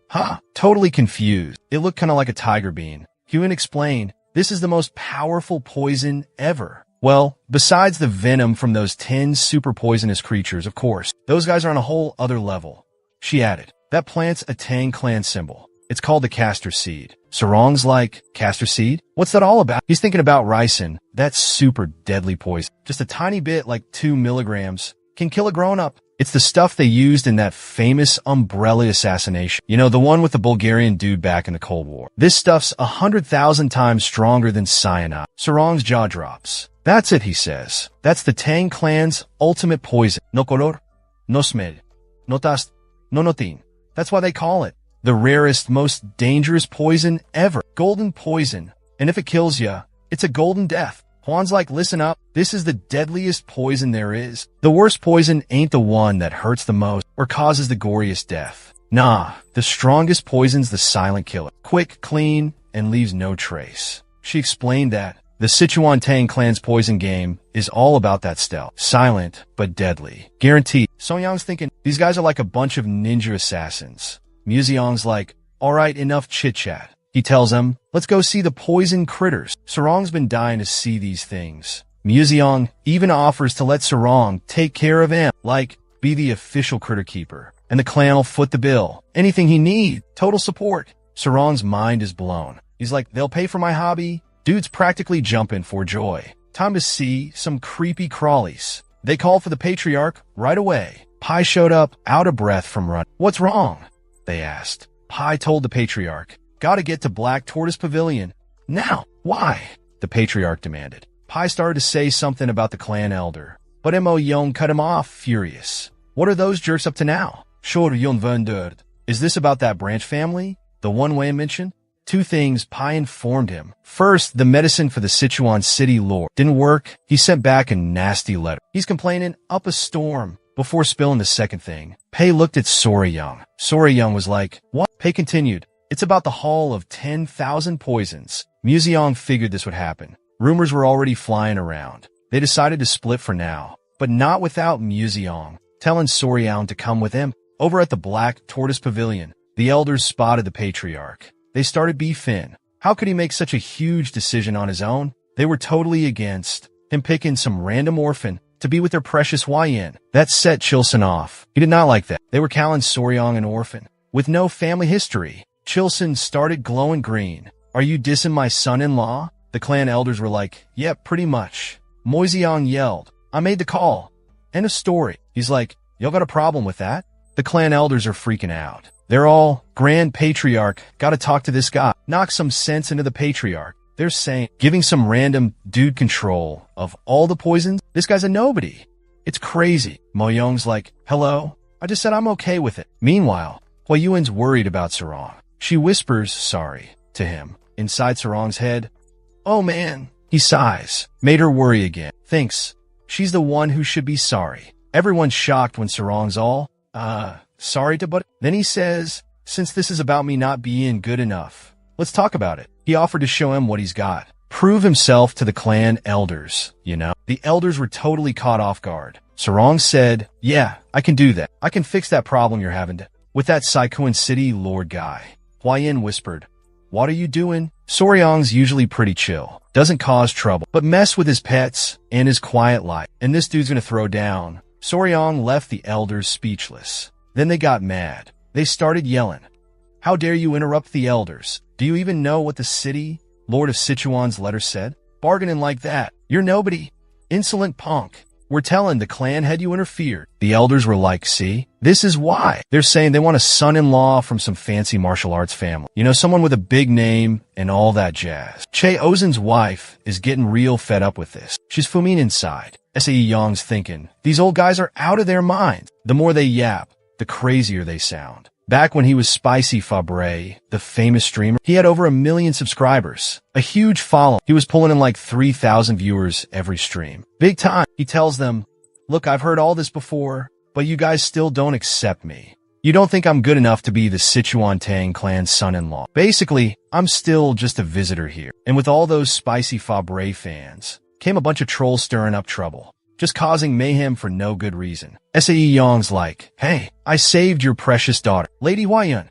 Remember? And I took down that bloodhand creep, too. What more do you want? He took down that Rakshasa Tikunyang and saved the Patriarch's life. Then he called them out, asking, is it how the Sichuan Tang clan treats their guests? Dissing the guy who just saved your leader. Is that good etiquette? Sora Young thought to himself, these guys are nothing. They're a little hate fest. Is child's play compared to the trolls I deal with online. As a streamer, this is kinda cute. The elders were totally embarrassed. He put them in their place. They had to admit they jumped the gun. They were desperate, and it showed. Sora Young was thinking, pathetic. The Grand Patriarch was blown away by Sora Young. One elder said, taking down the Bloodhand Rakshasa. That's insane. Tak Onion was way too strong. The Patriarch said, hold on. Sora Young's telling the truth. He showed them a document. The elders gasped when they saw it. Their jaws hit the floor. They knew it. It's the Blood Hand, alright. The Poison Arts Secret Manual. Written in blood. Creepy. Totally real deal. Belonged to the blood sect. The Patriarch's like, Sora Young, show the elders something cool. Show him those spotted centipedes. Sora Young taps his chest. Check this out, elders. 3 baby centipedes crawl out, all happy like. The elders are freaking out. The Patriarch explains, those are babies of the blue spotted centipede, and he's all proud. My son-in-law's raising him. He's telling everyone, those little guys, they took down Takin Young, bit him to death. The elder's jaw drops. No way. He's like, wait, you're saying that young warrior got in control a blue spotted centipede? The Patriarch saw Young and Gyup grinning like little devils. They were totally messing with the elders. Chaosun called him out for calling Soryong a young warrior. It was like they didn't respect Soryong as his son-in-law. Soryong even warned him, don't push or else you'll end up like Tikunyao, black and lifeless. The elders went white as a sheet. They changed their tune real quick. They were all like, no, we totally accept Soryong. They started making up lame excuses. There's a process. It's natural to hesitate. The Grand Patriarch just sighed and decided to drop it. The whole son-in-law thing out of there. he asked Soryang. So why? No way. You can't go in the Hall of 10,000 Poisons. The elders explained. Soryang ain't officially family yet. Plus, they added, we can't let some young punk near the Hall of 10,000 Poison. He's barely a grown-up. He's just a kid. The big boss, the Grand Patriarch, said, chill out. There's an easy fix. Soryang, show us what you got. Soryang grinned. All right, he said. I'll prove I'm worthy of the Sit. Tang clan. I'll do it the clan's way. With poison. The elders freaked out. Wait, what? You gonna poison the Lord of Sichuan? Are you crazy? You idiot. You can't kill the Lord. Instead of getting medicine, Soryang was totally confused. Like, what's going on? He thought the Sichuan clan was all about poison. Not this. Next day, the Grand Patriarch tells Soryang, listen up, kid. You're gonna learn our martial arts. Time to train. First up, the 5 Venoms return-in technique. Songyong asks, so like push-ups and stuff? The Grand Patriarch's all? Yeah. As you train, your body'll get tougher. You'll be a lean, mean, fighting machine. Museong jumps in. We're all about the practical stuff here. No fancy moves, just stuff that works. Real-world fighting skills. Museong busts out the weapons. Arrows, daggers, the whole shebang, shuriken, and a whole bunch more. They started with hidden weapons you could throw, like needles, coins, darts, powder, daggers, and throwing knives. There's tons of weird hidden weapons out there, but they're mostly just 5 different kinds. Mao Young asks Soryang, which one's easiest to use? Which one do you think? Soryang guesses, a dagger, or maybe a throwing knife? He's right. Mao Young's like, okay, tough guy, which one's the hardest? Soryang says, powder. Gotta spread it around, right? You gotta make it count. Mao Young's all. Nope, it's needles. They're the trickiest. Soryang thinks. Well, duh, they're tiny, super hard to throw. Museong's like, nah, it's more than that. It's cause. Soryang's gotta remember exactly where he throws something. Museong's gonna show him how it works. Way easier to learn by seeing, right? He pulls out a brush, pops the brush head right off the handle. Then whoosh. He makes a throwing motion. It's the brush hairs. They're floating in the air. But wait, they turn into needles. Sting, sting, they fall like rain. Soryang's totally freaked out. Those bristles are sticking in everything, like a shower of needles from the sky. Museong explains, that's the Tang clan's secret weapon. It's called Sky Obscuring Flower Rain, super secret Tang clan technique. Hundreds, maybe thousands of needles raining down like deadly flowers. Soryang's mind is blown. Sounds like he had to throw needles everywhere and then fight in that mess. Soryang's like, hold up. If there's needles all over the place, there's no room to move. Museong just laughs. Exactly. That's how it is. Gotta memorize where all the needles are, Soryang, or you'll get stuck with your own trick. Soryang's jaw drops. No way. Sweat's pouring down. Wait, Museong, you mean? I gotta remember every needle? The ones that block attacks and the ones that just fall? Museong's like, duh. With a 5 poison body, you gotta memorize at least 100 spots. Just to start. Soryang goes white as a sheet. After all that, Soryang wiped out, face planted right on the ground. Lady Huiyin showed up and asked, how do I look? Ready? She's decked out in a full beekeeper suit. Heard he was gonna catch a hornet, so she came prepared. A little overkill, don't you think? She asks. Nope, not at all, says Soryang. Was gonna wait for one.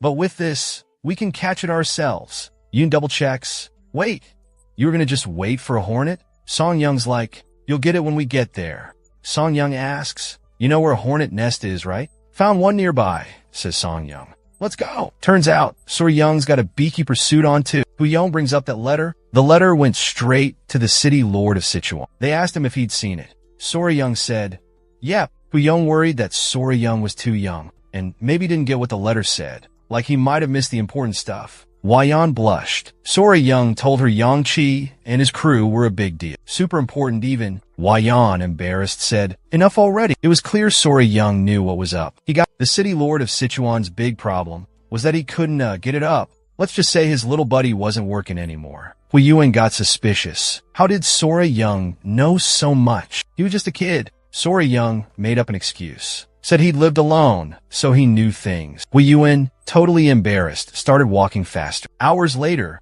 they hit the forest. Soryang got totally distracted by all the cool creatures. Huiyuan kept him focused on the path. They finally reached the spot. It was a small cave. Looked like a perfect place for hornets. Total hornet hangout. Huiyan asked, what's it mean to find a bee without a hive? They put on their headgear. Safety first, So-young explained. We're hunting hornets, but we ain't catching any here. Wyan was confused. They went toward the hole anyway. So-young told her. The nasty bugs we want are in smaller, weaker hives.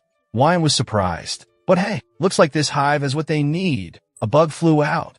With chopsticks, So-young snatched it. They weren't there for just any old hornet. They were after something way smaller, something tiny. This little bug's gonna fix the Saikuan city lord's problems. Huayuan's all curious about the bug. Is it a ground beetle? She asks. Bingo! She nailed it. And because of that, So-young learns it's called a ground beetle. In this world, that little bug inside the giant hornet nest, it's a ground beetle. That's what they call it anyway. But nowadays, in the Central Plains, it's a blister beetle. Is it normal for ground beetles to be in hornet nests? Huayan wonders. Yes, about that. So-young jumps in. Their life cycle's pretty weird, he explains. Blister beetles, they got a freaky way of making more beetles. Get this. Most bugs guard their eggs or build a safe nest. You know, make sure the little guys hatch okay. But this critter? Nah, just anyway, wherever it feels like it. Doesn't care. There's this funny bit where the blister beetle's like, hold up, boss. Gotta drop some eggs before we roll. Anywhere's fine. No biggie. Zero fuss. Just plop him down. Total slacker parent, right? Just dumps them all in one spot. Boom. So, somehow these eggs hatch. Total miracle. And the larvae? They start climbing looking for high ground. Reach the top. And do the weirdest thing. They huddle up and pretend to be a flower. And then, a bee comes along. Totally fooled. Thinks it's the real deal. Gets close. Bam. The whole swarm jumps on the carpenter bee. Bam.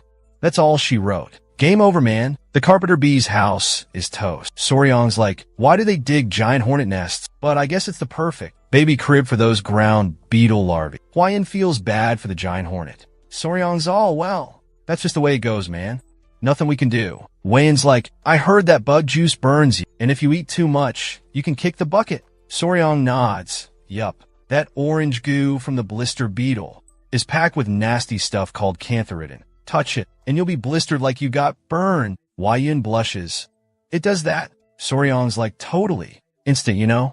Male enhancement. Huayan's face turns bright red. Okay, stop talking. She's all like, go on. Get back to that hall of 10,000 poisons. So-young's thinking, gotta catch a few more bugs. Already bagged that ground beetle. Next up, blister beetle. Back to the hall of 10,000 poisons they go. Time to teach these warriors how to make some medicine. So-young's like, listen up, dry out that ground beetle and grind it into dust. Just a tiny bit of that dust, like 1/10 is super toxic. 3 mo of that stuff. And you're toast. If someone eats 3/10 of a mo for every guan they weigh, it's a 50-50th chance they're kicking the bucket. So So-young's all, make some medicine. Use just a teeny bit of poison, 1/10 of mo. That's about 10 drops. Got it? So, 1 mo is like 3.75 milligrams, and 1 guan is 3.75 kilograms. He's like, you guys got that? Inside, So-young's brain is about to explode. One of the warriors takes off his mask and says, whoa, So-young, that was some serious explain. They're all shocked. Didn't know he was a math whiz. The warrior tells So-young, we got this. Don't you worry. So-young's like, thanks guys. I'm counting on you. Later that night, someone's saying, can you believe those beetles? It's Maya-song talking to Huayan. He's talking about those crazy ground beetles. It makes Maya-song think about all the Tang clan's poisons. Huayan's thinking the same thing. Then, he's like, and So-young? That dude's a math genius. Huayan explained how So-young figured out the answer. He even nailed the concentration levels. He got it down to the weight of just 10 drops. That's insane. Museong admitted, I thought I knew poisons, but So-young's on a whole other level. He's way beyond me. The more I see, the more I realize that kid's a genius. He teased Huayan. So, you like him even more now, huh? Huayan blushed bright red. I kinda regret judging him so quickly. Musong said, just make it up to him. That's all that matters. So, how are you gonna test the medicine? You know, once it's done? Huayan blushed. Her face was tomato red. Well, the elders are saying So-young's been a real pain lately. So-young says he'll test the stuff by giving it to the clan elders. Moose Young's jaw hits the floor. He busts out Logan. This kid's a riot, he says. Next day, everyone's packed in the big hall. The elders are looking all doubtful. The warrior hands So-young a wooden box. I'm mixed in licorice root, he explains, and honey. Makes it sweeter, easier to take down. So-young's impressed. This guy thinks of everything, even the little things he thinks. So Young's like, did you make it exactly how I said? Followed your instructions to the letter, the warrior says. The warriors all, yep, ᴄᴏᴘᴘыᔨʁޅ. Other clan members are like, chill out. It's not that big a deal. What's so amazing about it anyway? They challenge. The patriarch yelled, quiet. Then he turned to Sor Young. Prove this medicine works, he demanded. Sor Young acted all surprised. The clan elder shouted, of course we gotta check. It's only natural. One elder screamed, we'd never send poison. Not to the city lord of Sichuan. Not without knowing it's safe. Another elder added, if something goes wrong, it'll be a total disaster. Sor Young said, there's no other way. The warriors saw the elders were confused. He'd given them the medicine himself, cause the warrior gave him the medicine. They got mad. Was Song Young telling them to test it ourselves? A loud elder boomed, Song Young, do you even know what that stuff is? Another elder chimed in, Song Young's been playing outside so long. He's practically turned black as night. Sor Young grins. He calls for his grandpa. What you need, kiddo? Museong asks. Sor Young brings up something Museong said before about Tang Clan martial arts masters and how they ain't afraid of no poison. Museong's catching on to Sor Young's plan, and he plays along. Yep, that's right. But Sor Young points out, the elders are acting all freaked out, which means they are scared. Museong agrees again. Smart kid, he thinks. He taunted the clan elders real big shots. These guys were supposed to be masters of like 100 poisons. He played him, said, bet you guys aren't scared of anything, right? Something lame like ground beetle poison wouldn't even faze you. That's kid stuff. That ticked off the elder. He split some medicine in half. We ain't afraid of nothing, they said. That weak stuff? Please. They took the medicine. You underestimated us, Sor Young. If this doesn't do anything, you're in trouble. You'll pay for this. The elder yelled. We're the ones who uphold the rules around here. This is our clan. They chewed it down. Silence. Then they smirked. See? Nothing. We told you. But the elder, well, let's just say he got a little excited. Looks like the old snake woke up. Everyone was embarrassed, so that day, the clan laid down the law. New rules for everybody. And get this, it was a huge deal. Pun intended. They sent the medicine straight to the big cheese in Sichuan. And guess what? It worked like a charm. Later, you see the elders walking around, holding their pants up real funny, trying to hide the evidence. Huh. Reminds me of myself back in the day. Anyway, so Sor Young tells Museong, see? Told he messed with the elders using some poison talk, and they totally fell for it. Hook, line, and sinker. Museong knew it all along. These guys, all they got left is their pride. So, yeah, this was bound to happen. But Museong also knows. They're just trying to do what they think is right. For the clan. He told Sor Young to chill out, don't hate on him so much. Museong added, at the end of the day, you're all family. Sor Young's like, yeah, I get it. Wai-yin rushes in, out of breath. Something terrible's happened. What is it? They ask. She spills the beans. The kids, they're acting weird. Sor Young's face goes red. He's speechless. Musung goes full-on scary mode when he calls out his grandson-in-law and grabs him by the collar. Museong's all, what's the meaning of this? Why? Why do you have kids? Sor Young's sweating bullets. Musung grabs the back of Sor Young's neck. What? Why do you have children? Especially when you're not even married yet. Wai-yin shouted. That's not what I meant. I wasn't talking about human kids. I meant the spotted centipede, the ones Sor Young's taking care of. Sor Young froze. To say he was surprised would be a total understatement. Lately, he'd been training like crazy. Every time, he'd ask Wai-yin to watch his centipedes. And every time, he'd totally forget about him. He panicked. Something bad must have happened to his babies. He lunged forward, almost grabbing Wai-yin, so she kept him, there. Wai-yin shrieked. They're not there. Musung just stared, totally confused. 3 blue. Spotted centipedes, now brown and weak. Slap. Sor Young got a handprint right across his face. It was kind of funny seeing him get slapped for being so dumb. Earlier, Sor Young was giving those centipedes the stink eye. Mo Young was all curious, like, did those creepy crawlies just fall out of Hua Young? Thud. Wine-'s like, nah, they seemed fine before, but now I'm thinking they're getting sick. They look kind of pale, and their shells are all weird. Sor Young's all, chill out, nothing to worry about. It's called shedding. Bugs like centipedes with hard shells. They gotta ditch him to get bigger. That's what's happening.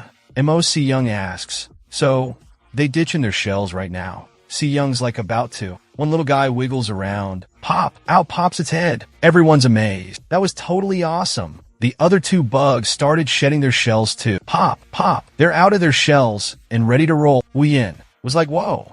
They're like twice as big now. She asked if the little guys had names. Sarong realized they didn't. He made a funny thinking face. And get this, the names he came up with were even funnier. Number 1, number 2, and number 3. Wei-yin was like, no way. Those names are lame. She said that. Spotted centipedes turn into dragons, but only after they live for 1,000 years. So they needed awesome, dragon-worthy names. Song-yang was being a goofball and said there's no way a centipede could ever be a dragon, not even after 1,000 years. Mo Young jumped in and said, 1,000-year-old what? A spotted centipede? That's a dragon. Hearing that, Young knew it was Gramps. Gramps taught Hua Young that. But Sarong thought hard about the name. He decided to call them Nova, Myra, and Grace. Nova's first. Nova means new beginning. Myra's second. Myra means like sweet smelling. And Grace is third. Grace is all elegant and gentle. Wei-yin was happy. ᴄᴏᴘᴘыᴜ. Naming kids is a dad thing anyway. It's like the dad's job, right? The centipedes got their names. One day later, the centipedes were back on Sarong. He's still kind of damp, but he can move around now. But things feel weird. Those centipedes are heavy. They used to be as thick as a sausage. Now, they're huge, like his forearm. Looks like those spotted centipedes don't like being squeezed so tight. They're all coiled up around his arms and waist now. Cozy. He's snuggling with the centipedes when he hears voices. 2 guys walking by. One guy's got a bag of something heavy. He says, man, the Sichuan Tang clan is low. Let's hit the brothel. His buddy's like, yeah, let's do it. Sounds like a plan. They both laugh. Easy money, they say. Sor Yang's ears perk up. Cut to the pavilion. Chai Yang's all excited. Big news! It's about the medicine we sent to the city lord of Sichuan.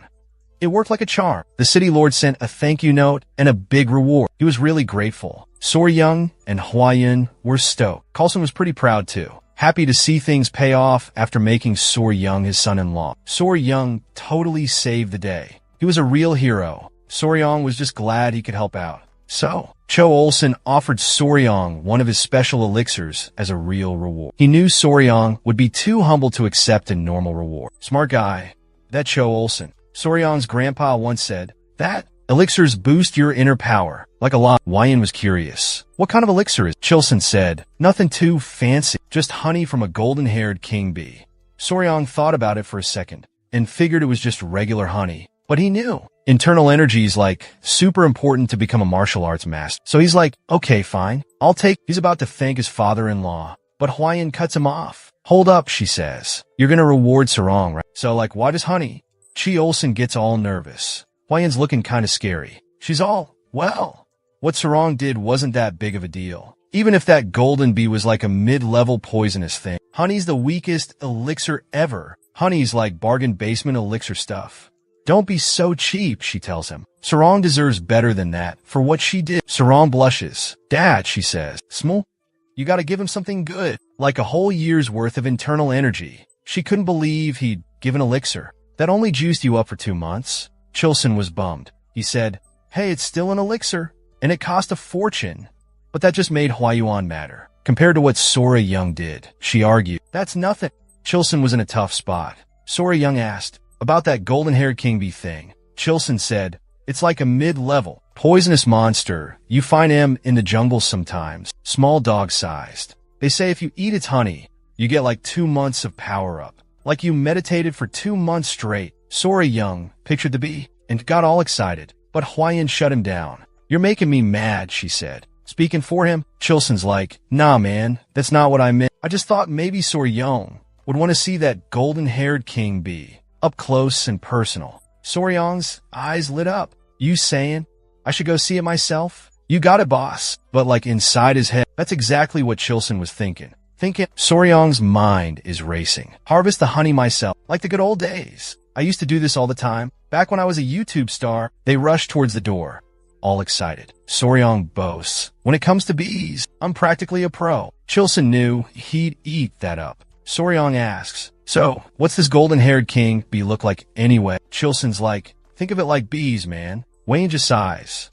Classic. And so, the honey hunt begins. Chilson gave him the VIP intel, the good stuff. They figured they'd have the place to themselves. But nope, 2 clans are already there, throwing down. Turns out those guys bought the same intel. One clan's like, hey, did the guy you buy this from have messy hair and a huge mole on his face? The other clan's all, yeah, that's totally the dude. Well, they say, we ain't backing down. This honey's ours. Sarong's ears perk up. That description, he remembers those two guys he saw earlier. Wait a minute, those guys were selling info everywhere. Total scammers. One guy's losing it. He's totally bought into the scam. He yells, how dare you disrespect the Sichuan Tang clan in Sichuan? Dude's seriously loud. Hearing those guys were from the Sichuan Tang clan, ᴄᴏᴘᴘыឫ that peaceful honey hunting trip? Yeah, not so peaceful anymore. Before Song Young heads out on his first big adventure, Chilson's like, be careful out there, kid. Your family and a Tang clan member. Don't forget who you are. Song Young's all, yes, sir. Chilson looks over at something, and Song Young's like, what's that? Bam!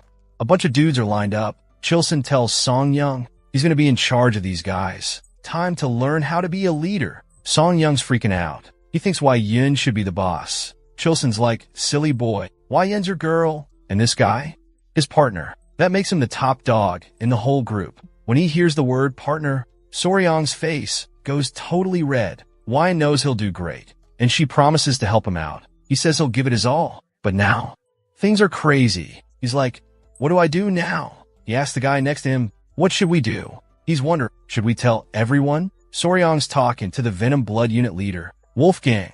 Wolfgang is not happy. Someone spilled the beans about the Tang clan. About the Tang clan's secrets. Wei Yun agrees. Whoever did that has got some serious guts. She was seriously ticked off, and she let everyone know it with some serious scary vibes. She demanded answers about the sale. Someone sold info bought by the Sichuan Tang clan. Who did? Other clans recognized her right away. The poisonous flower of the 3 flowers of morn. One guy couldn't believe it. A Tang clan big shot. The poisonous flower herself was right there. He had no choice but to bow down. He was from the Central Wind sect, and he made it clear they weren't going to mess with the Tang clan. No way, no how. Tang clan business was Tang clan business. They were out of there. The Noble Origins sect bailed too, even though they didn't wanna. The Jade Ghost Slayer followed suit. See, one of them swore he'd catch the rat who did this and skin him alive. Yikes. They all scrambled out of there. Song figured out it was the Sichuan Tang clan behind it all. He asked, we good? Wolfgang's like, nope. He knew those sneaky guys weren't gonna give up that easy. Wolfgang said, let's camp out here and take turns keeping watch. He knew those guys were probably hiding, waiting for the perfect moment to strike. He told Gu Pi, go find their camp. Sayong looked all worried. Huayan's like, chill, it's gonna be fine. He was more worried about his little bee. They hid behind a rock, watching the bees. The bee was kinda cute, actually, like it was wearing fuzzy fur. A bunch of them flew into a tree trunk. Saoyong's eyes went wide. Soryong sees those golden king bees, and whoa, she's like, whoa, 2 of them? Never seen that before. And they're huge, but kinda cute too. Look at that fluffy fur. Even Wolfgang's digging the giant bees. Soryong's thinking, their hive's kinda small, like only a couple hundred bees, maybe? But I guess with bees that big, it makes sense. Wei Yun's all, what's a colony? Soryong explains, it's like their bee group, dude. A small hive usually has like 5,000 to 7,000 bees. Wei Yun's jaw drops. How do you know that? You didn't even go inside. Soryong shrugs. I can kinda tell, just by watching how many bees go in and out. Suddenly, someone's behind them. It's Pi. Joe, we found those weirdos. Those unorthodox bastards. Wolfgang's like, where are we exactly? Pi kinda hesitates, doesn't want to say. But, just like Wolfgang guessed, those jerks set up camp right across from him. They're on the other side chilling for now, not doing much. But if something goes down, they'll definitely jump in. Wolfgang's thinking, alright, we wait till nightfall. We'll snag that honey, Tang clan style. Soryong's all, Tang clan style? What's that? Wolfgang explains. You burn mugwort leaves, the smoke chills out the bees. Then, bam, we grab the honey. Soryong's impressed. Nice. That's a sweet plan. But Pi, he's worried. Oh, the wind's blowing right at us. And with that, their plan's totally busted. Then Soryong has an idea. Pi asks, you got something clever up your sleeve? Soryong starts explaining. If the wind blows their way, it'll hide their smell. Then he decides to sneak over for a quick look. He's already making a move when Wei Yun grabs his shirt, stopping him cold. It's way too dangerous. That golden king bee? Mid-level poisonous critter. But Soryong's obsessed. Gotta get a closer look. Just one touch, he says. I'll be right back. He's wrestling free of Hua Yun's grip when a pebble falls and rolls right towards the hive. Oh, this is bad. Real bad. In a flash, the whole swarm explodes out of there. Hua Yun grabs Soryong and they run. Later, they get chewed out big time. Dusk. So Yong's still scheming. What if they light a fire upwind? But those unorthodox bastards would be right there. And the hive, the golden-haired king bee, is way different from the other bees he knows. These bees can feel the ground shake from like 20 miles away. Even ground bees can't do that. Hawaii found him. She's like, hey, the kids ate. They kept trying to run off, so I brought him to ya. Soryong's like, thanks. He tells the little ones to chill out. Hwayeon sits next to Soryong, and he totally blushes. She asks, any luck? Need more time, he says. Oops, sorry for rushing ya, she says. My bad. Take your time, no pressure. But that kind of made him more stressed. Hwayeon spotted something. Across from that old tree, a bunch of monkeys were making a racket. Hwayeon saw one monkey was super ticked off. Hwayeon, Soryong called. Smell anything sweet? Hwayeon caught a whiff of it. Soryong's eyes went wide. Pheromone, gotta go, now. Soryong yelled, bees are coming. Hwayeon grabbed him and bolted. She jumped way high, getting some distance, still holding Soryong under his arms. Hwayeon's jaw dropped as bees poured out of the hive. They went straight for the dead monkeys, chowing down on him. That was close. Phew, Hwayeon was curious. How'd Soryong know those golden killer bees were gonna attack? He warned her to get out of there before they even heard the buzz. It's the scent, he says. Hwayeon finally catches a whiff of that Megan stink. Soryong's jaw drops. She can actually tell different pheromones apart. That's insane. Did you recognize that smell? Soryong asks. Yep, she says. I smelled it before. Smelled like magnolias, she adds. Soryong's got his answer. He's ecstatic. He's Logan like a supervillain. Hwayeon's blushing, bright red. His hands are on her shoulders. That devilish grin. I've got a plan, he says. I'm gonna wipe out those bee-stealing punks. Those guys messing with his honeybees are gonna pay. Meanwhile, the clan guys are chilling around a bonfire, drinking and eating meat. Party time. Hey, one guy asks, when do you think the Tang clan's gonna show up? Hard to say. Another replies, could be any time. 3 days ago, they were all over the place. Now, it's gone quiet. Bet they're about to make a move. Yeah, maybe, someone says, not too sure. Another guy speaks up. Are these beehives really worth anything? One of the guys gets annoyed. Seriously? He's like, have you been living under a rock? He continues, candles made from that golden king bee wax are like treasure. Only the emperor gets that stuff. The Tang clan's just gonna take the honey. They'll leave the hives behind, he figures. That leaves M for us. We'll snag what they leave behind. These guys are definitely up to no good. When the Tang clan got wiped out, somebody brought up a notorious poisoner. The 3 flowers of Muram. They decided to keep an eye on her and make sure she didn't die. Bonus points? She was a total babe. These guys were total creeps. You could tell by how they talked. Just thinking about her made their skin crawl. In a good way for them. Yuck. They even joked that one of them might snag her and become the Tang clan's son-in-law. Suddenly, somebody smelled something. Smelled good too. One guy thought it was her. The poisonous flower's perfume. They figured a poisonous flower would smell amazing just naturally. Boom! Something went off loud. They're all like, what the heck is that? Something's forming in the sky. Everyone's freaking out. What is that thing? Oh snap, it's a swarm of golden bees. They all run for their lives. The golden bees are right behind it. Screams everywhere. Bees are stinging left and right. That smelly stuff is scattered all over the ground. It's like a trail. Sarong, Hwayeon, and Woolgang are hiding in the bushes, watching it all go down. Hwayeon and Woolgang can't believe it actually worked. The bees are all heading in one direction. Hwayeon asks Soryong, what did you do? She's shocked the bees went crazy for that flower smell. Just the smell of flowers. Soryong's like, I told him to attack. A full-on attack. Hwayeon's confused. Full-on attack? What's that mean? Songyong just crushed some flowers and fruit and splashed their juice around. Soryong said the smell made the bees attack. It's like a secret code, a chemical signal that animals use to talk to each other. Bugs like ants and wasps use them all the time. They totally depend on these smell messages. The smell Soryong used, it's the same one bees use when they're about to sting ya. It's called isoamyl acetate. Science. Hwayeon's like, wait, you mean magnolias smell like a bee attack signal? She's totally amazed.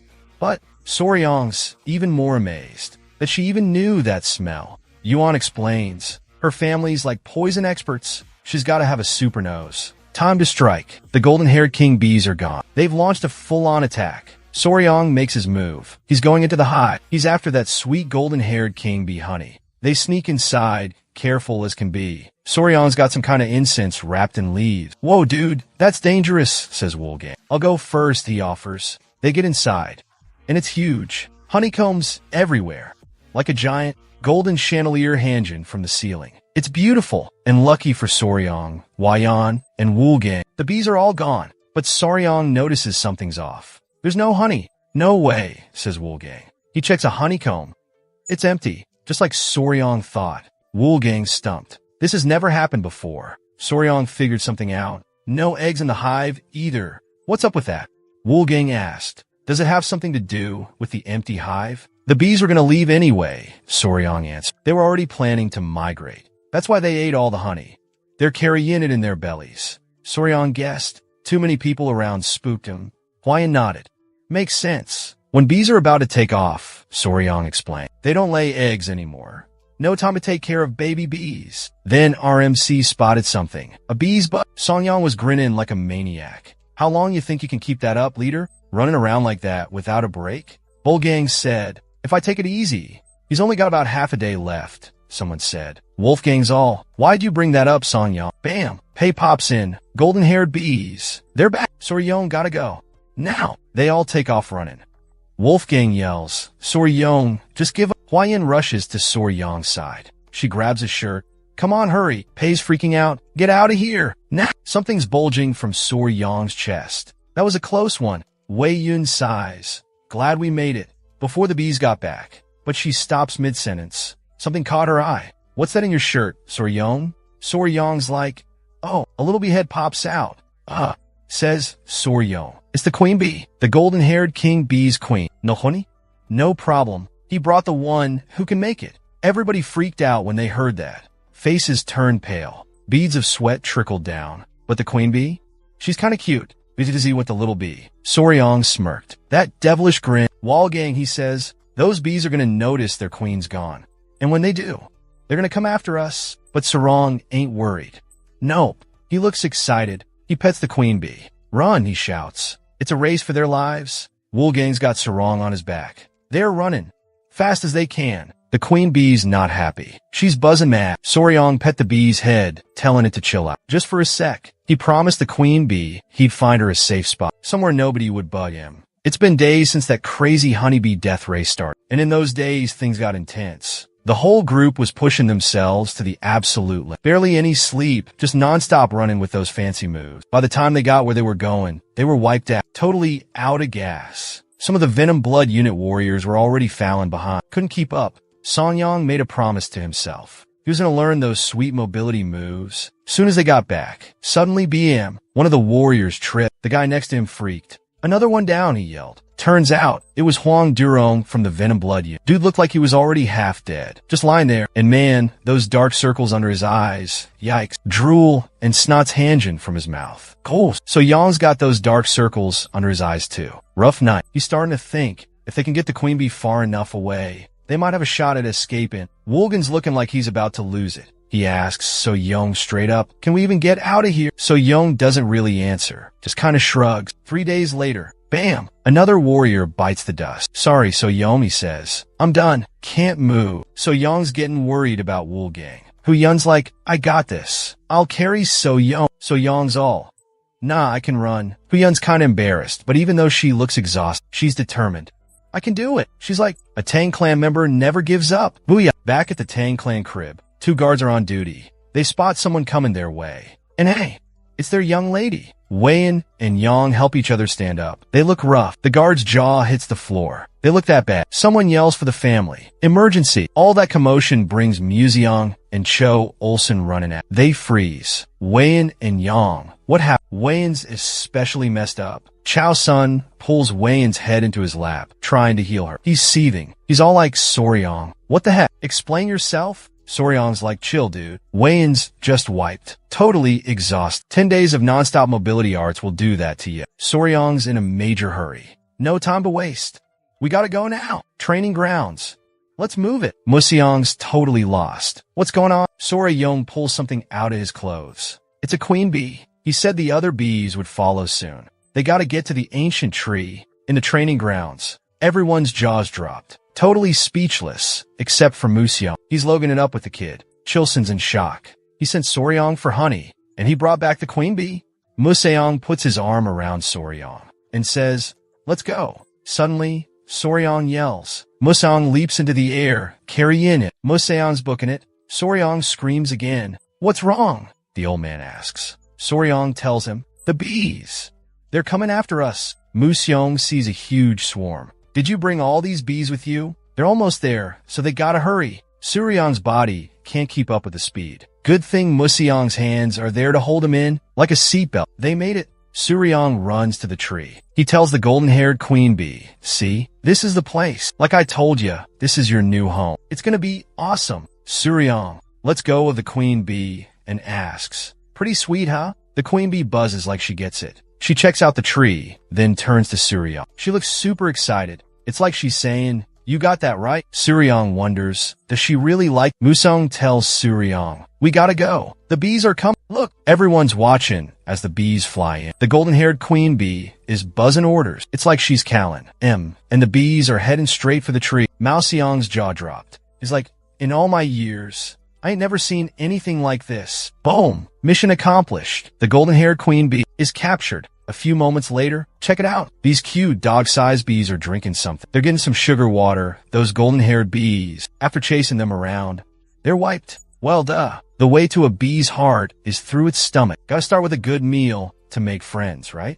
Lucky for them, they got something like sugar in this world. So it all worked out. Soryang's hoping this little feast will chill the bees out a bit. Make them less scared. Even better if they start recognizing them. Soryang, their master. Our hero suddenly yells, "Hold up, I forgot something." Shaison. And Mo Song, given the side eye. What's he up to? Well, Montag Zeong asks, "What is Montag Zeong skitten nevos? What about Waya?" Shaison is kinda ticked. He just now remembers her? After all this? Seriously? Shaison says, "I told the others to take Wayang to her mom. She needs to rest. Let the girl sleep." Chilson's like, "Wait, you used your mobility powers all the way from the forest to here? With those bees? Seriously?" Soryang gulps. Yeah, sorry about that." Soryang explains, "We barely got 4 hours of sleep each, and they spent the rest of the time running." Suddenly, Muyong's like, "Wait a minute." He asks Soryang, "Where's the Venom Blood Squad?" Soryang starts sweating bullets. He's all nervous.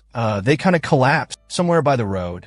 "I'll go get him." Finally, the Venom Blood guys make it back, safe and sound, back to their families. Meanwhile, in Hwaiyin's room, she's up and at him, sitting up looking good. Sarong's there with her. Hwaiyin's all excited, and she says, "Guess what? The golden bees are back in action." Soryang's like, "Yeah, those golden bees, they're out getting nectar from those poisonous flowers on Tankland Mountain." "Ah, that's so cute," says Hwaiying. Bam! Someone busts in yelling for Soryang. Pei freaks out, telling him to get outside. Pronto, he tells Soryang right away that something's wrong with the golden bees. They're buzzing around like they're looking for something. Soryang and Hwaiying run outside. Bees are everywhere. Then they spot Soryang and swarm him. They start tugging at his shirt. Soryang's like, "What the?"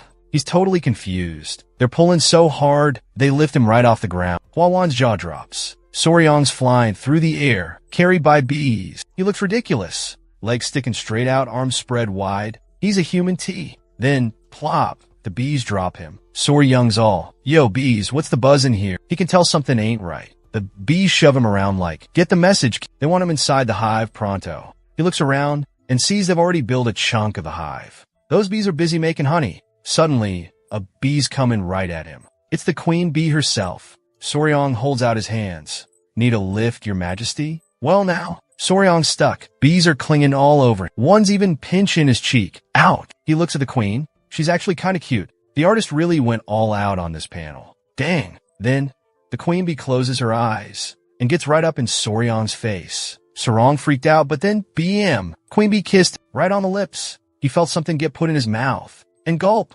He swallowed it. All the other bees backed off. The kiss was over. Soryang's face was as red as a fire truck, totally embarrassed. He yelled, "Hey, that was my first kiss. What gives? What was that all about?" Suddenly, Soryang felt a sharp pain and collapsed. He was in agony. He thought, "What did she just do to me?" And get this, the queen bee just had this mysterious look on her face. Thanks for watching, everyone. Check out this next awesome video. See you next time. And hey, join the Summon Club to support the channel. Become a member. Show your support. Just smash that like button and be totally awesome.